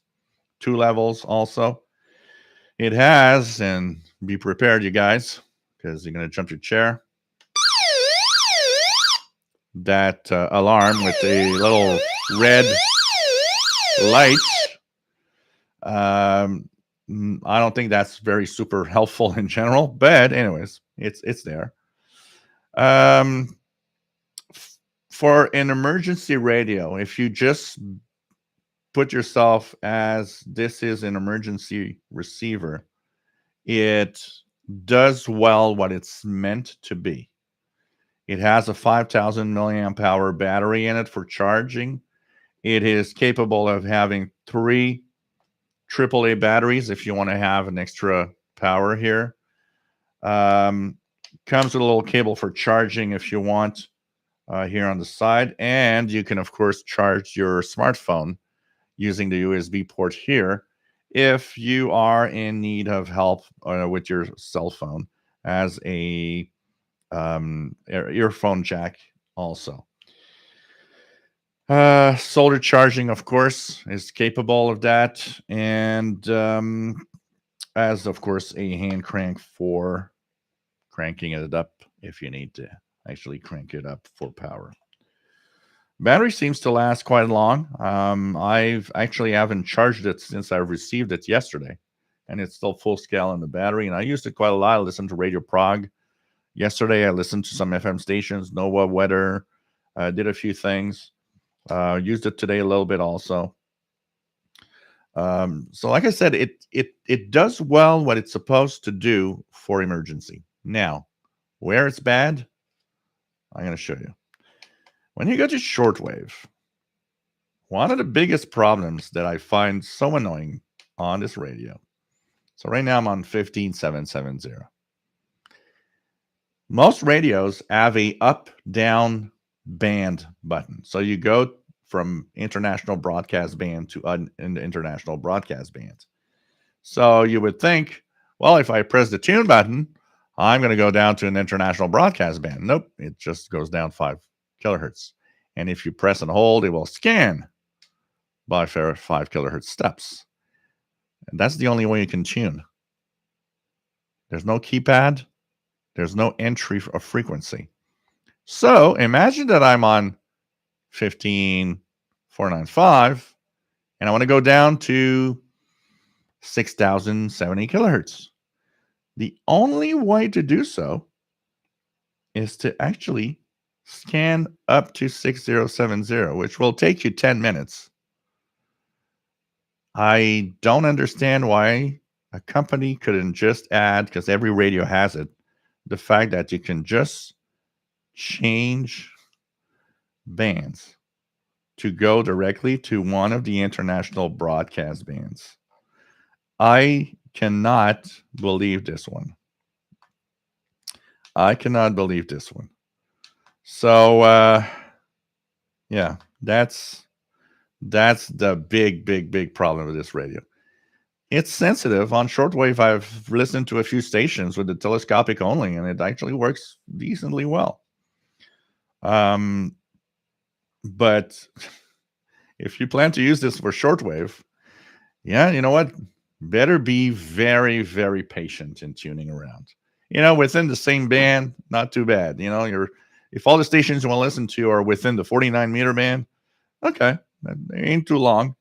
But if all the stations you want to listen to are in different international broadcast bands, I could not believe that they have not put a band selection, at least to switch from one international broadcast band to the other. You actually have to scan, which is the most idiot thing I can imagine for a radio.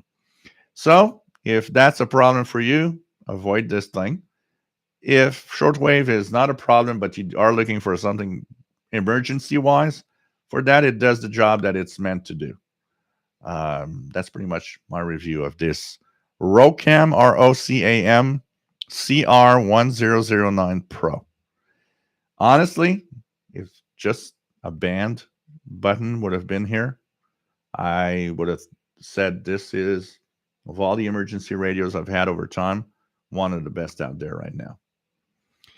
If you enjoy my videos, well, please subscribe. So that was a review of these two little quick radios here. Hope that you guys enjoyed those quick look at radios. I'll have the real full ones in separate videos on the channel. Okay, what else do we have? What else we have?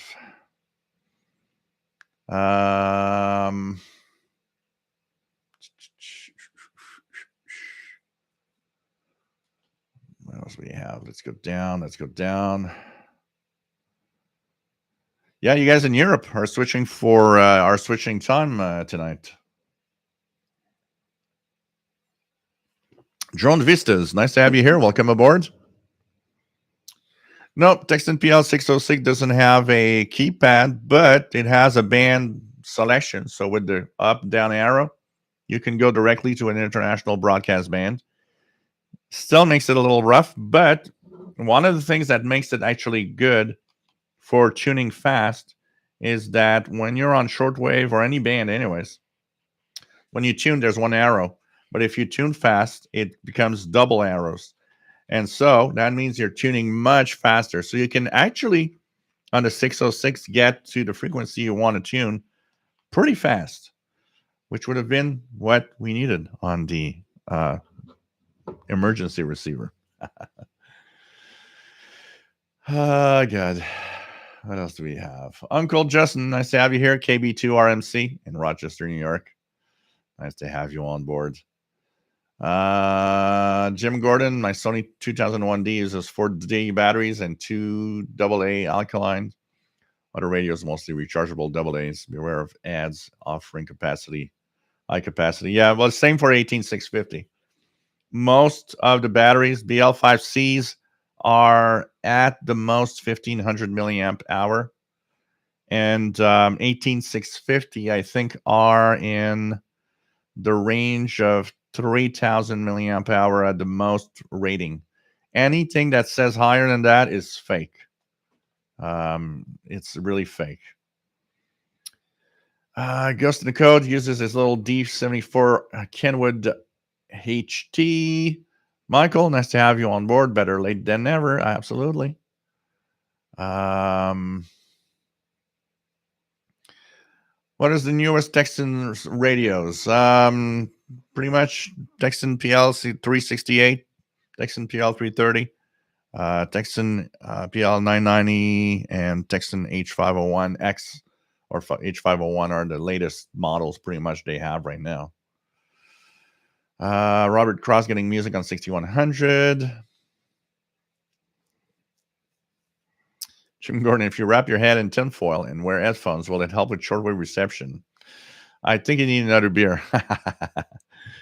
PLF radio. Do you have spurious FM signals on shortwave with the PL-606? I know you have this issue with other radios in my location. No, I haven't. Well, okay. I'll be fair here. I cannot answer that question fairly. I have not yet used it much on telescopic, only a few little things. I've used it on the MLA30 with the external antenna jack. Since the MLA30 is not sensitive, then it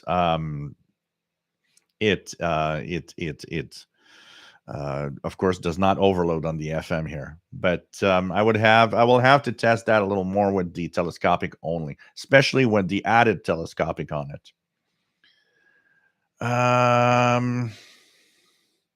Robert Cross, yeah, put your what radio you're using, Robert Cross. If you hear it clearer on 61, 68, maybe you need to put the filters wider on your radio for listening to the program.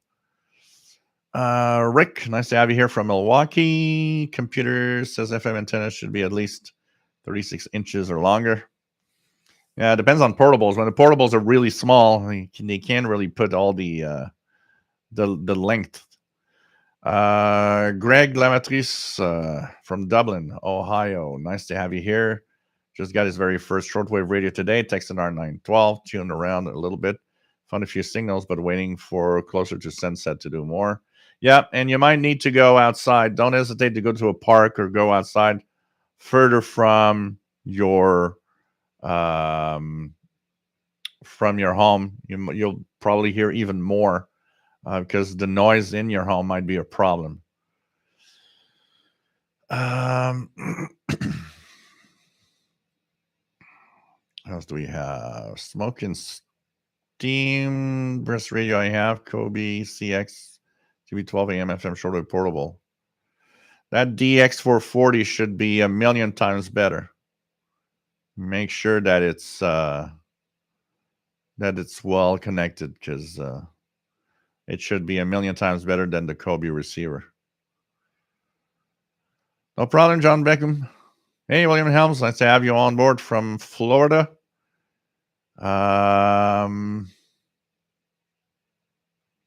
DXing Slovenia. Do your blue LEDs produce QRM? Nope. All the lights that I got here are quiet. If I plug them in or not, they're not gonna change anything in the noise floor of my radios.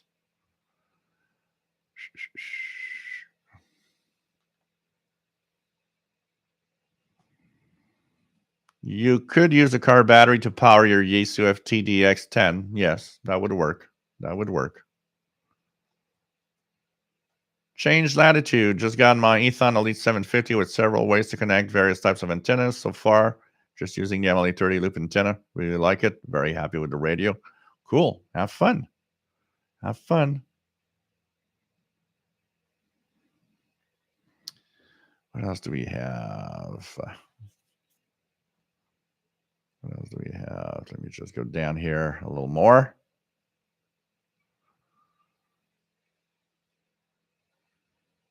Joe Rotman, nice to have you here from the Chicago area. We have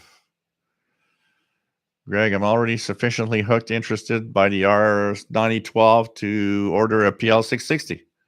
Are you going to be a step up? That's going to be nice.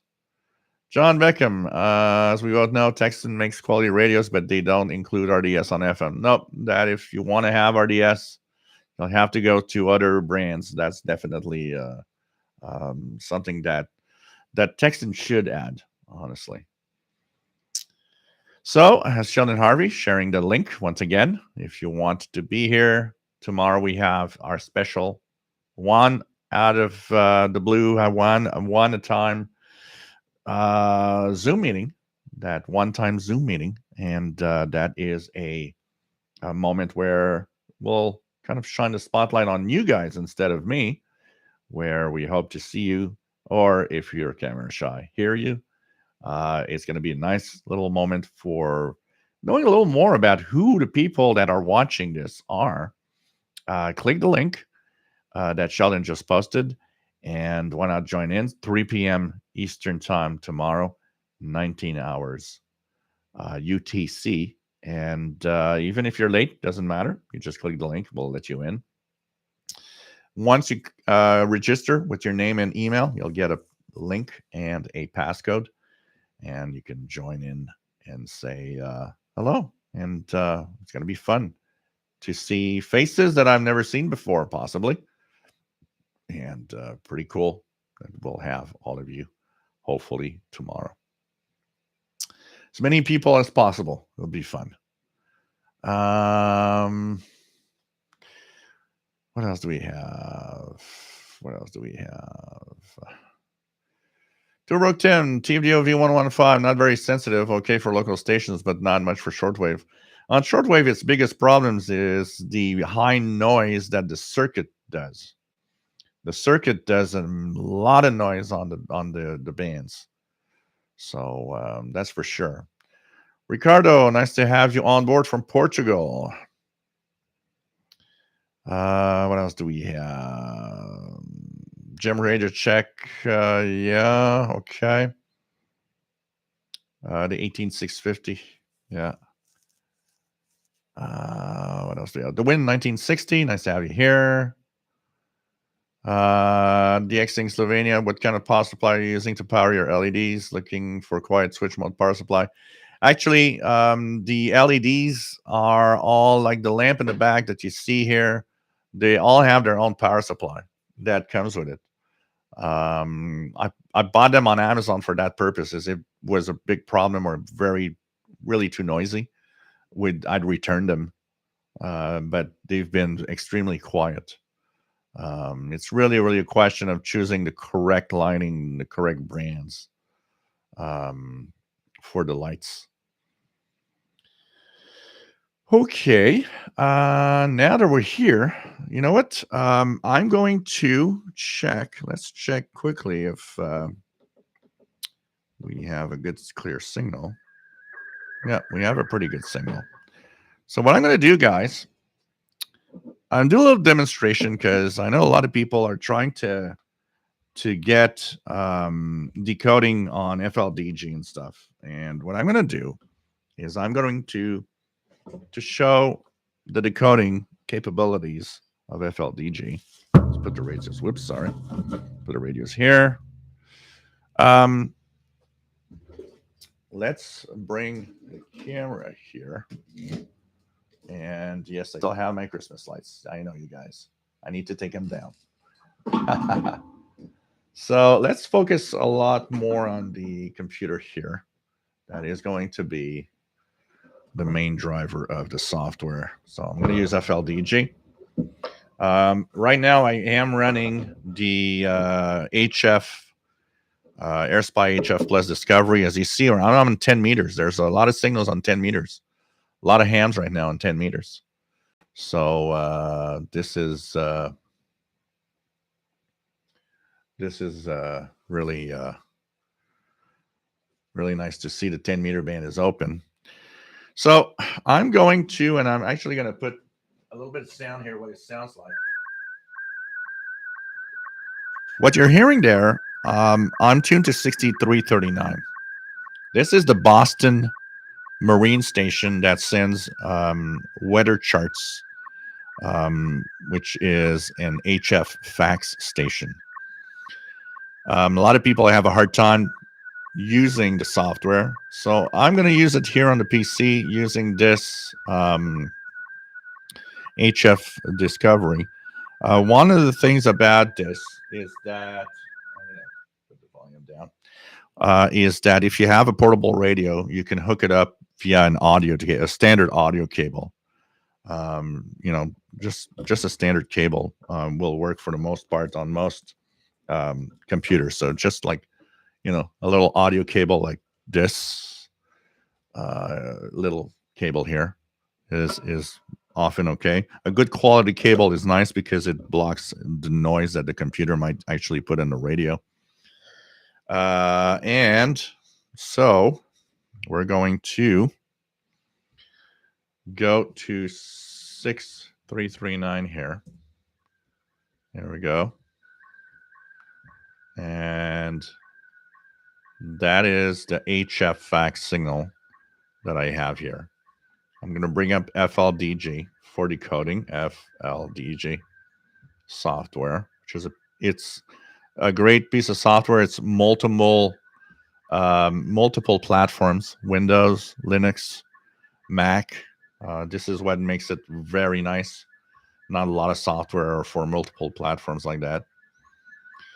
Here I'm using the internal audio, virtual audio that the PC has, which is in stereo mix. But in some cases, when you're using an SDR, for example, like this, you might need to use a virtual cable that you download from the internet, a piece of software that actually creates a virtual link. So that's the first thing that you need to know. Second, decoding HF fax. You'll have to go. So the operation mode at the top left will be HF fax, NAVDEX or SIT-or-B. So choose not NAVDEX. Sorry, I'm a little weather fax. The weather fax OC576. Okay, that's the proper thing. One of the biggest problems that people have, and I think that's what people kind of get worried with, is there's a frequency on the upper left. Ignore that. That doesn't mean anything for receive, okay? You just ignore that. Totally. That has nothing to do with what we're doing here. What you want to do is when you are using the software, so here I am. I'll take off the noise reduction feature here. Make sure that the bandwidth is big enough for the audio to come through properly. And then on the software, you see at the bottom here, there's the audio is here. And there's, of course, these two red lines, just like kind of a rectangle. You want to match the rectangle with the waterfall, the signal in the waterfall as best as possible in order to decode. Once that is done, you'll be able to decode. You see it's already starting to decode here. So I'm going to let do that, and you will see something pop up. Actually, it looks like a satellite weather image. I don't know how much of it is already done, but it gives you an idea. The decode is starting. So you want to match what's in the waterfall. That's all. If the audio is set right, if you have the proper audio port done, you'll be able to do this. Actually, if I would shut up and I'd put just the audio, even you guys at home with the audio of my stream, you'd be able to decode that picture.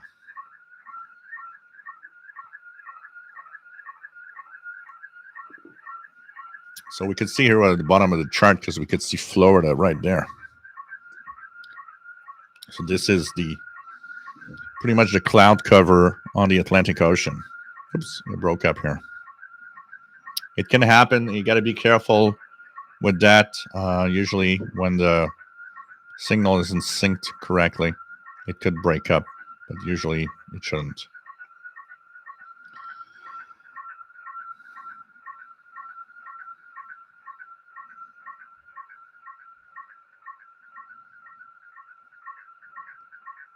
So here, unfortunately, it broke up, but it's, you know, it's a satellite image that's happening. I don't know why it's breaking up that much right now because it doesn't usually. Oh, I think I got it. The AFC is on, I believe. Because this shouldn't move automatically. Now I see why. Remember, when you want to decode, there's something called the automatic frequency control here on the bottom right. You don't want that to be on. Because when it's on, it actually tries to correct sometimes, and the lines move automatically, and that breaks your picture. I always turn it off, especially for weather facts decoding. It's really just a question of getting your audio into the software, choosing the proper mode in the software on the bottom, on the upper left, and just aligning the waterfall here with the lines depending on the digital mode that you're using. Some are narrower, some are wider. It depends on what you want to decode. And once you do that, usually it should work. If it doesn't, it could be because it's too noisy. You have too much noise in the signal. But if it's not too noisy, you should actually have a decode, a pretty clean decode. Here, if it wasn't for the automatic that broke my picture, I'm actually getting an amazingly nice decode of a satellite picture with the cloud cover and everything. So it's pretty cool. So what do we see here is the Caribbean. And that's probably the western part of Africa right there. That's on the lines. So pretty cool. So that's the way it works. You just have to choose a proper mode and let it do.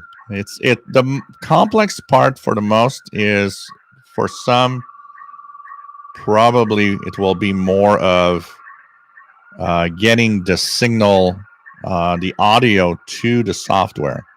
So on a portable radio, like I said, you can use the audio jack of your radio, or if you have a line out, it's even better. Put it into the line in or the microphone jack of the computer. And of course, you also have Android and iPhone software that can work. You can actually do it just with the audio without having to have any physical connection, as long as it's quiet. So if I would have had that from the start with the heading and everything, that would have been a beautiful. This means the end. And there we go. That's the end of this picture.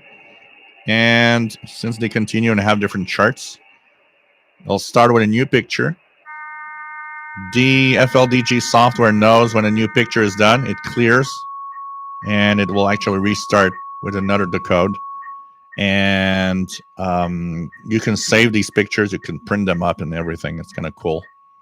So hope that this quick little look at the decoding of a digital mode is helping some of you. I know a lot of people have a hard time trying to find it and find a way to actually have it working. So now it's decoding and starting a new decode of a weather chart. I'm going to let it go through a little bit and see what it is. But hopefully that helps a little bit for you guys. I'm going to check the chat room as this is decoding right now. What else do we have?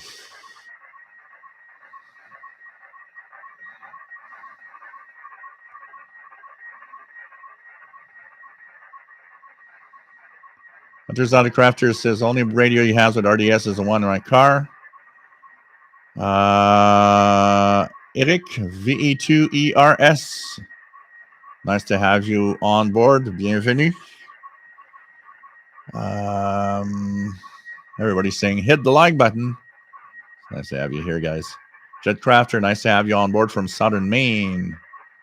We have V through FAL. Hey, Fred. Yep, the contest. Lots of contesting this weekend.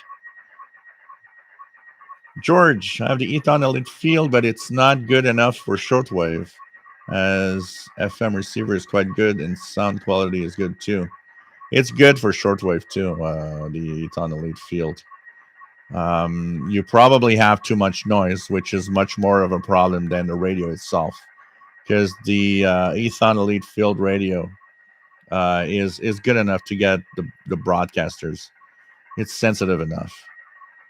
You don't necessarily need another radio unless you want single sideband, for sure.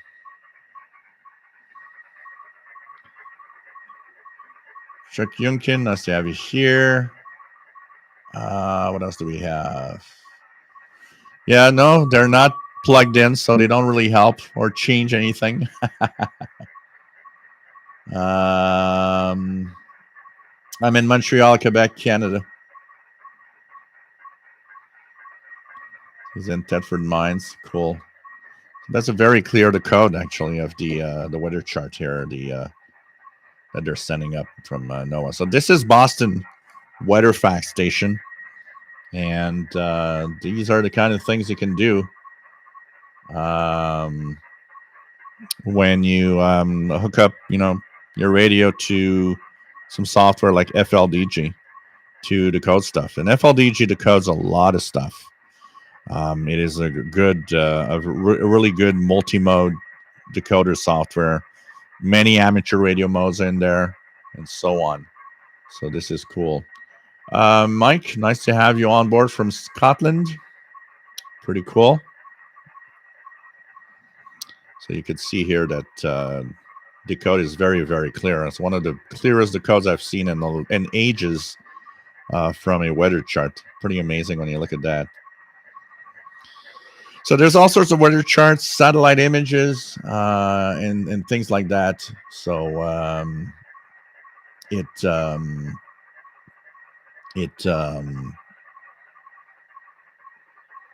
works pretty well.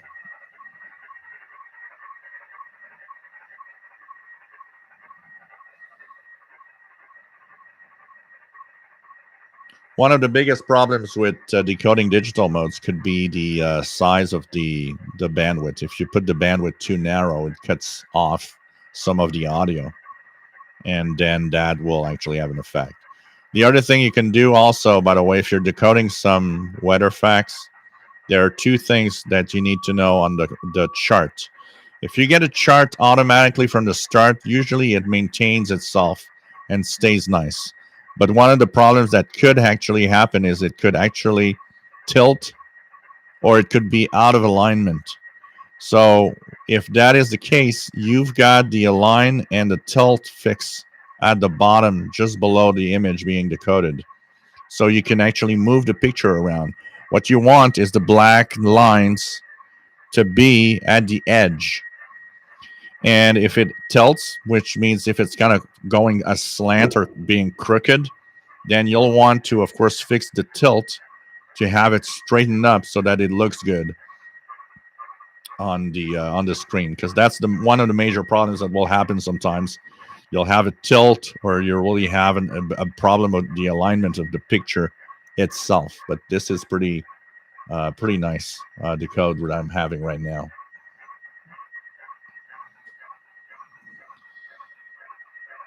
So that's a little demonstration. I hope that maybe some of you picked some pointers using the signal on 6339, sorry, for the weather chart from Boston, Massachusetts here. Duruk Tim, when you use SDR, what sample rate do you use? I don't even know. I use just the standard sample rate that's already there with the SDR itself.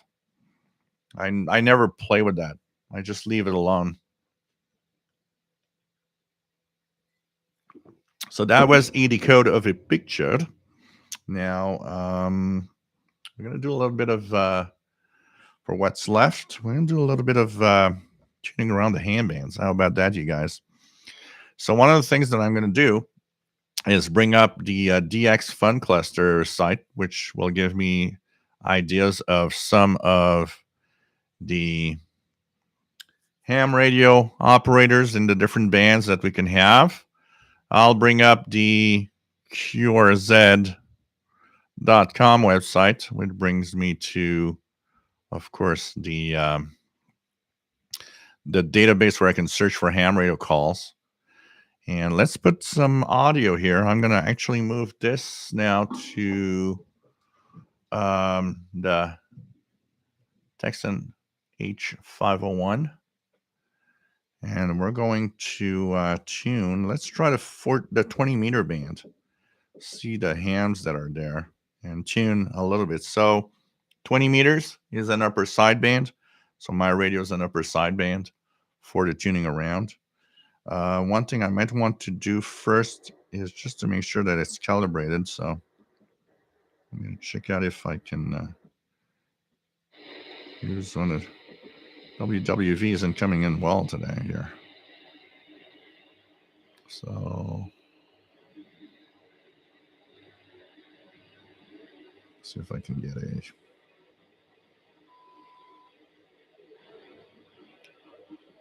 I need to have anyways, probably is not too bad, so I'm going to leave it like that. So 14100 upper sideband, and we're going to tune around in here and see what hams are on. I'm going to put a volume here on the console. This is the sound of my Tecsun H501X.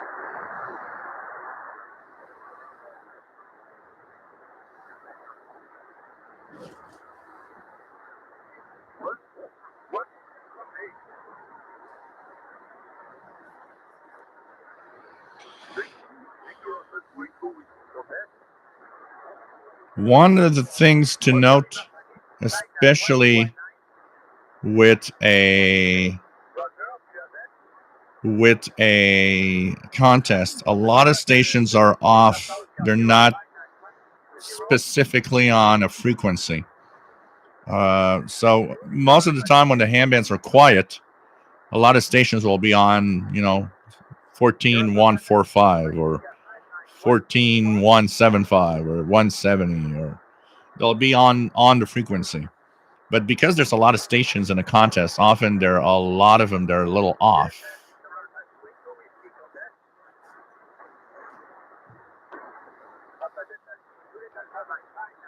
So we got one here on 14146.8.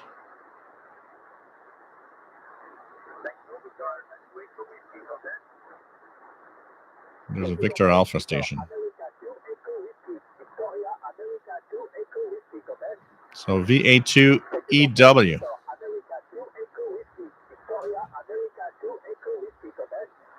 VA2 Echo Whiskey. The guy's in, I've heard that guy so many times.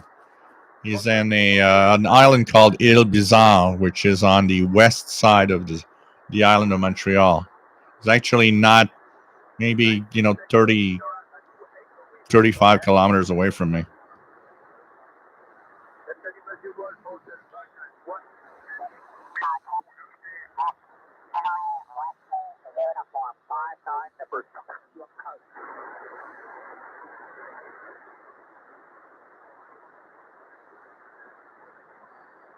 The advantage of having a radio with a precise frequency display makes it easier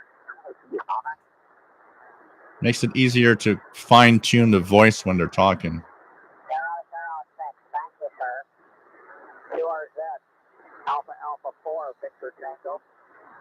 Alpha 4 Victor Tango. So you can punch that into the QRZ page, and it's going to give you there all the information of where the location of that station and so on.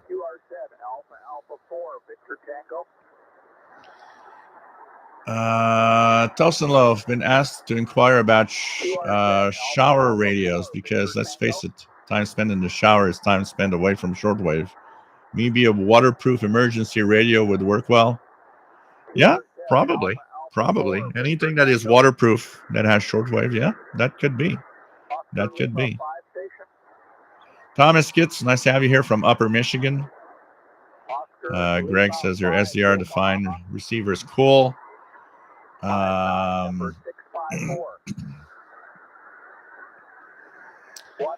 John P. Why LSB better on CB radio and USB better in shortwave? It's not a question of being better. Choosing lower or upper sideband has nothing to do with one being better than the other. They're the same thing pretty much, except they're reversed. It's a question more of how things are, of gentleman agreement or protocols. So on some frequencies, they've decided it's lower sideband and everybody uses lower sideband. On some frequencies, people decide it's upper sideband. It's really just a question of gentleman agreement. It's not a question of one being better than the other. They're both the same in performance, honestly. So it's really just because we've decided that is there, and it's like the upper lower sideband in the ham bands.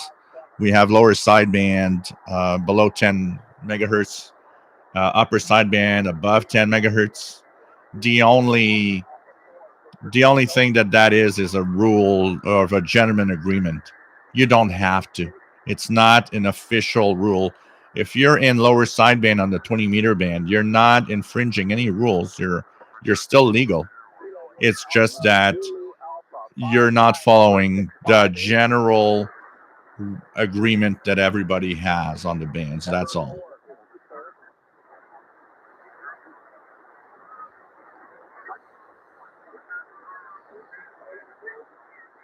"20 meters isn't that great at the moment. I have the impression something's happening. I'm curious. We're gonna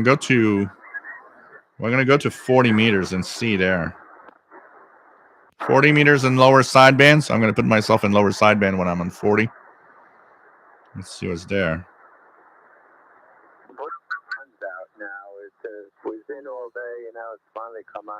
7128 station. What's the weather report this weekend, right? I know that there's a the coronal mass ejection that's supposed to be hitting us in the next few hours, possibly. So maybe that is one of the things. Bands don't seem as open as usual. Jetcrafter thinking of getting BBC on 6150. Yeah, I've heard it quite a few times, Jetcrafter, in the last few weeks. 6150 from the transmitter site in Thailand. Absolutely. It's been coming in well at this time in the past few weeks. And it's down to 46 for you. Wow. It gets chilly down there. Yeah, it's going down like it's down to 45 here now, so it's you are colder there. Jesse Erickson says listening to HM01 17480. Hey, what was cool. The call of that station that broke in a few minutes ago? WB2FXL, Fox Sierra Lima.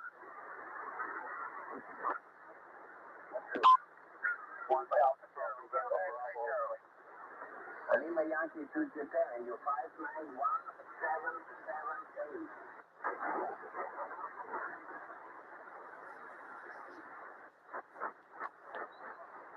Thank you to us at K1 London Zulu. K1 London Zulu.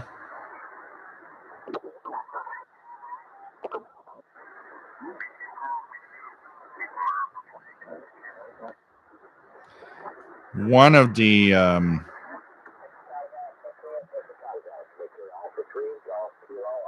Victor Alpha 3 in Ontario.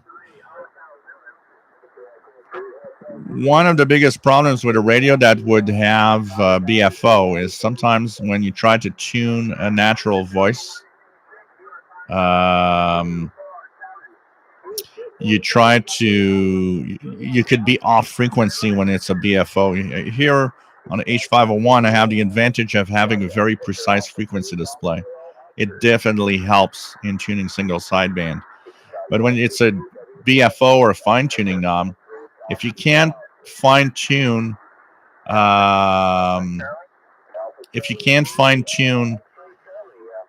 the the frequency or the audio correctly, you might be actually 1 kilohertz off.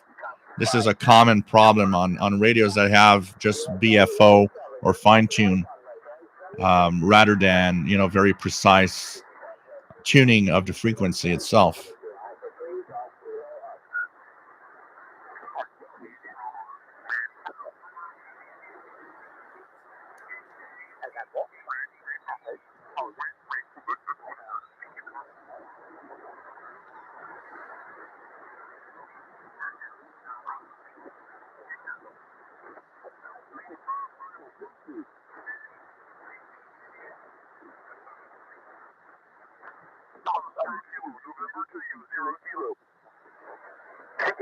CQ Contest, November Tango 0 Kilo, November Tango 0 Kilo. So there are a few hams, but propagation is definitely up to par right now. Germany Delta Japan. Because usually we hear a lot more of European stations. Delta Japan, 59 number 1007. USL 59522. Thank you, November Tango 0 Kilo.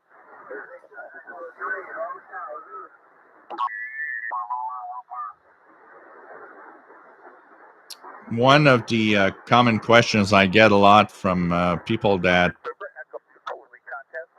will see me tune the amateur bands. One of the interesting sides of amateur band tuning is listening to stations from areas that you never hear anyone. Countries that have abandoned shortwave long time ago. Denton, nice to have you here from Bowman, Texas. Nice to have you on board on the live show. Pretty cool. Sunny misses the Passport to World Band Radio handbooks. I think I have maybe 1 or 2 old ones here in the box somewhere. Find out, Rick. Believe that not having a cat in the screen hurts reception. Christian Games and More. Where are you located?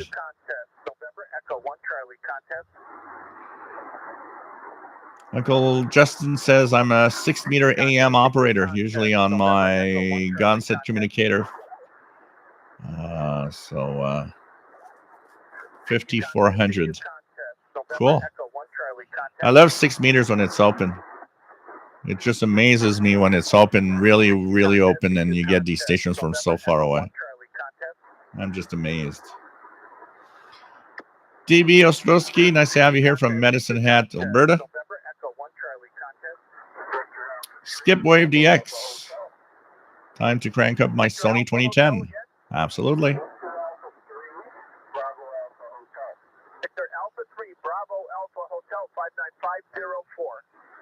John Beckham, 40 to 49 meter band is usually ripe for ham radio operators from my personal experience of DXing. Yeah, but 20 meters is a pretty amazing band. They're all amazing at their own time and with their own propagation conditions.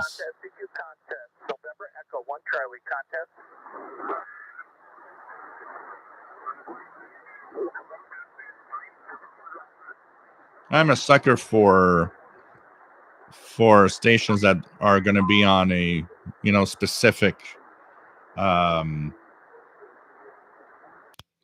a specific country sometimes. Let's check 6150, our friend here. Yep.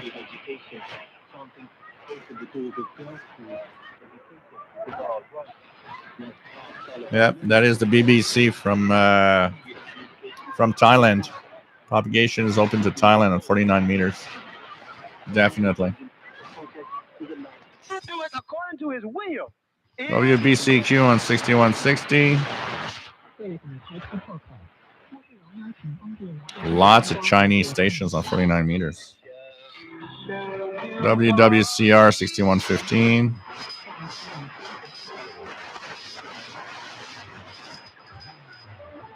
That's CFRX Toronto.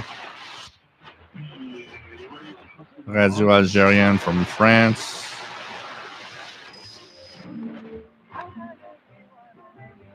This I love. 5995 Mali. That's Radio TV Malienne. 5995. Always very exotic sounding with their music and everything. So 5995, really good signal from Mali tonight. Radio TV Malienne. Pretty good.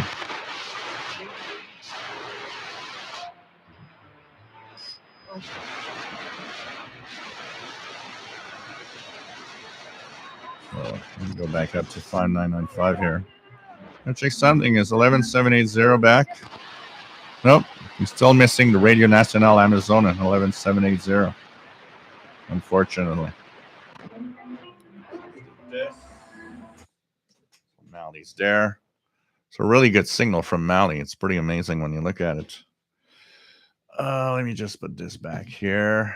Do this a little bit more.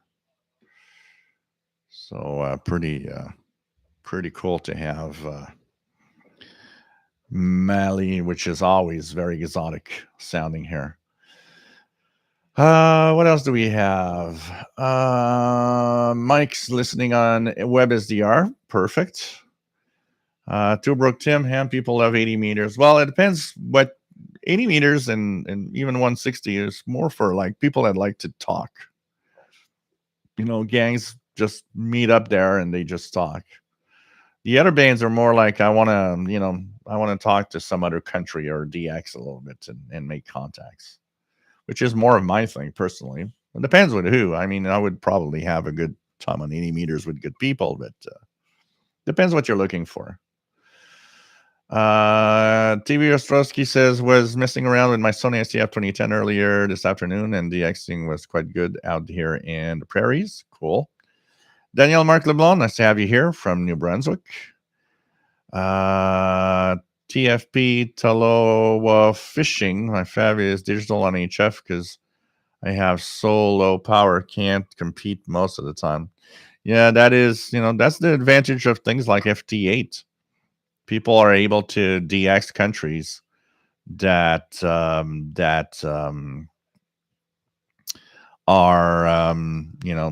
impossible.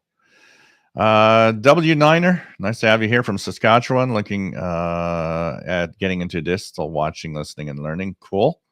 Welcome aboard. Mickey Delmage, you mean that 6030 station out of Alberta? I never hear it. Whoops. 6030. Just go back here. I've got absolutely nothing on 6030. And I've never heard the Alberta station on that frequency.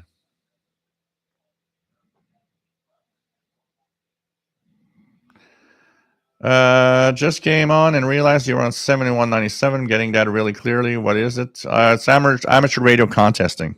There's a big contest today, which is ham radio, the world CQ worldwide WPX contest, which is the world prefix contest. And so lots of stuff happening on the ham bands right now. So that's what you're hearing. Some contest stations on the 40-meter ham band on 7197. DBSC 777. Nice to have you here. KC1 PSK from Connecticut. John Beckham says propagation on this late Saturday afternoon and early Saturday evening is pretty good. So some nice stuff. I'm gonna enjoy it because there's a lot of propagation problems happening maybe later because of the solar wind that's actually coming over.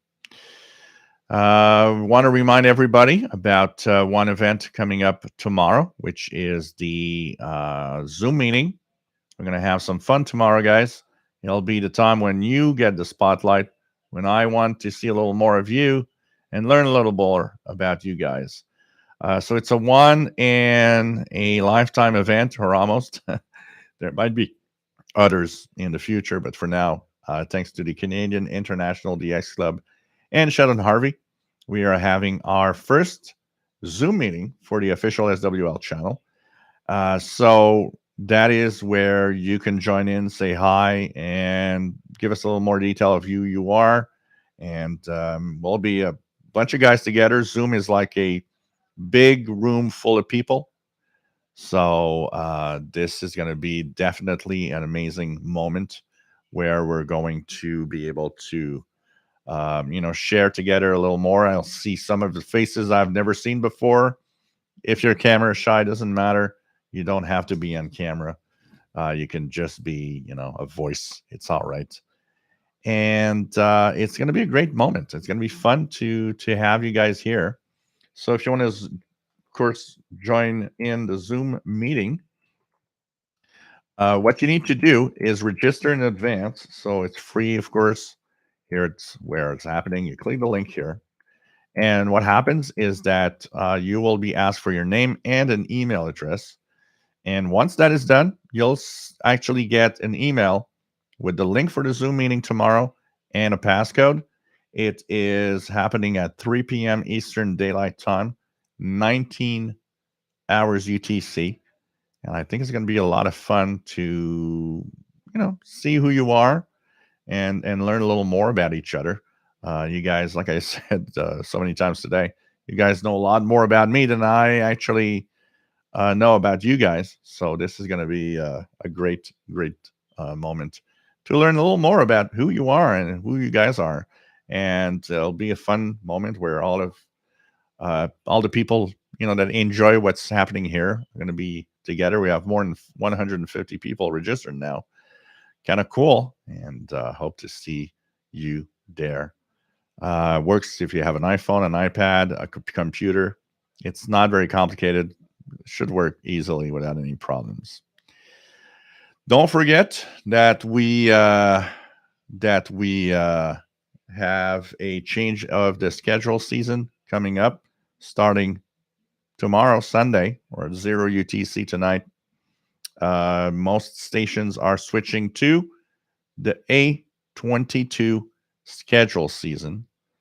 That is the schedules that are for the summer and the northern hemisphere, winter southern hemisphere. I think this is the time to try to find frequencies that might be of interest. You might be lost in the schedules for the next few days to couple of weeks. All the schedules right now are going to not be very accurate. So remember that for the next few days. You might not be, you might not have the correct info. I'm going to check something here because we have Mickey Dalmage that sent us the NHK schedules. And we have, I'm just going to check the schedules here for English. So in English, NHK Radio Japan has some, so 03, okay, Far East Russia. There's a frequency, so 0430 to 05. South Africa, 7355. There's Europe added 0430 to 0451. Saturday and Sunday, 6165. Interesting. Oh, they've added also a German transmitter site. They're even on medium wave Lithuania. That's interesting. So English, Burmese, English. Let me check French. Okay, some more English here. So it's from Europe, for Europe in medium wave. Okay, French. What will be the French broadcasts? Yeah, standard French broadcast that I'm used to. Pretty cool. Okay, kind of nice. Kind of nice to see their full schedule here. So definitely they're not dropping They're not dropping. There is one language I would like to know. Was Radio Japan in Portuguese? Out of curiosity. Anybody know? Maybe you guys in South America. I see Persian. I'm curious if Radio Japan had a Portuguese service. I'm not sure if they did ever have one. Let me check that out here. EIBI and HK. Maybe I can find it quickly on the EIBI space schedules. Somebody had posted in HK. Somebody had posted that even though they were keeping their broadcast in many languages, there was a language that was still cut off, but I don't see any Portuguese. I don't have the impression they ever were in Portuguese. Well, maybe they were, but they're not now. Japanese, nope. Japanese, French, Swahili, Korean, Mandarin.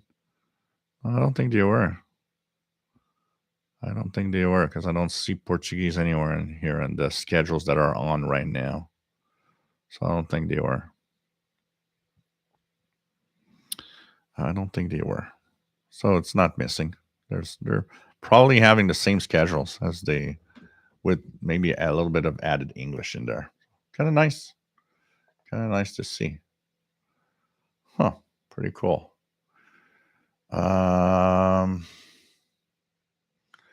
Danielle Mark LeBlanc says, just viewed one of older videos last week regarding loop antennas. Just built my own today, waiting for the adapter for my Grundig 800. Cool. Have fun with that. The antennas is part of the fun of radio. So, cool, George. Hope you are learning a lot. It's nice to be here for that. It's nice to be here for that. So, what else do we have here for left before we leave? Kevin, VE1 TV. It's nice to have you on board. So, anyways, we're going to say goodbye for tonight. I'm going to save my energy for the Zoom meeting tomorrow. Remember, Zoom meeting, once again, last link, 3 p.m. Eastern Daylight Time tomorrow. 1900 hours UTC. It'll be fun to have a glimpse of you guys. Hope you enjoyed the show today. I'm going to go and make myself some sweet and sour chicken with some jasmine rice for my supper. And then I'll be back on the radio this evening. So if I hear anything interesting, I'll be posting it in the Facebook group so you guys can check it out. So stay safe, my friend. Love you all. Hope to see you tomorrow on the Zoom. That's going to be a lot of fun. And or else, see you in the next week ahead. Bye, everyone.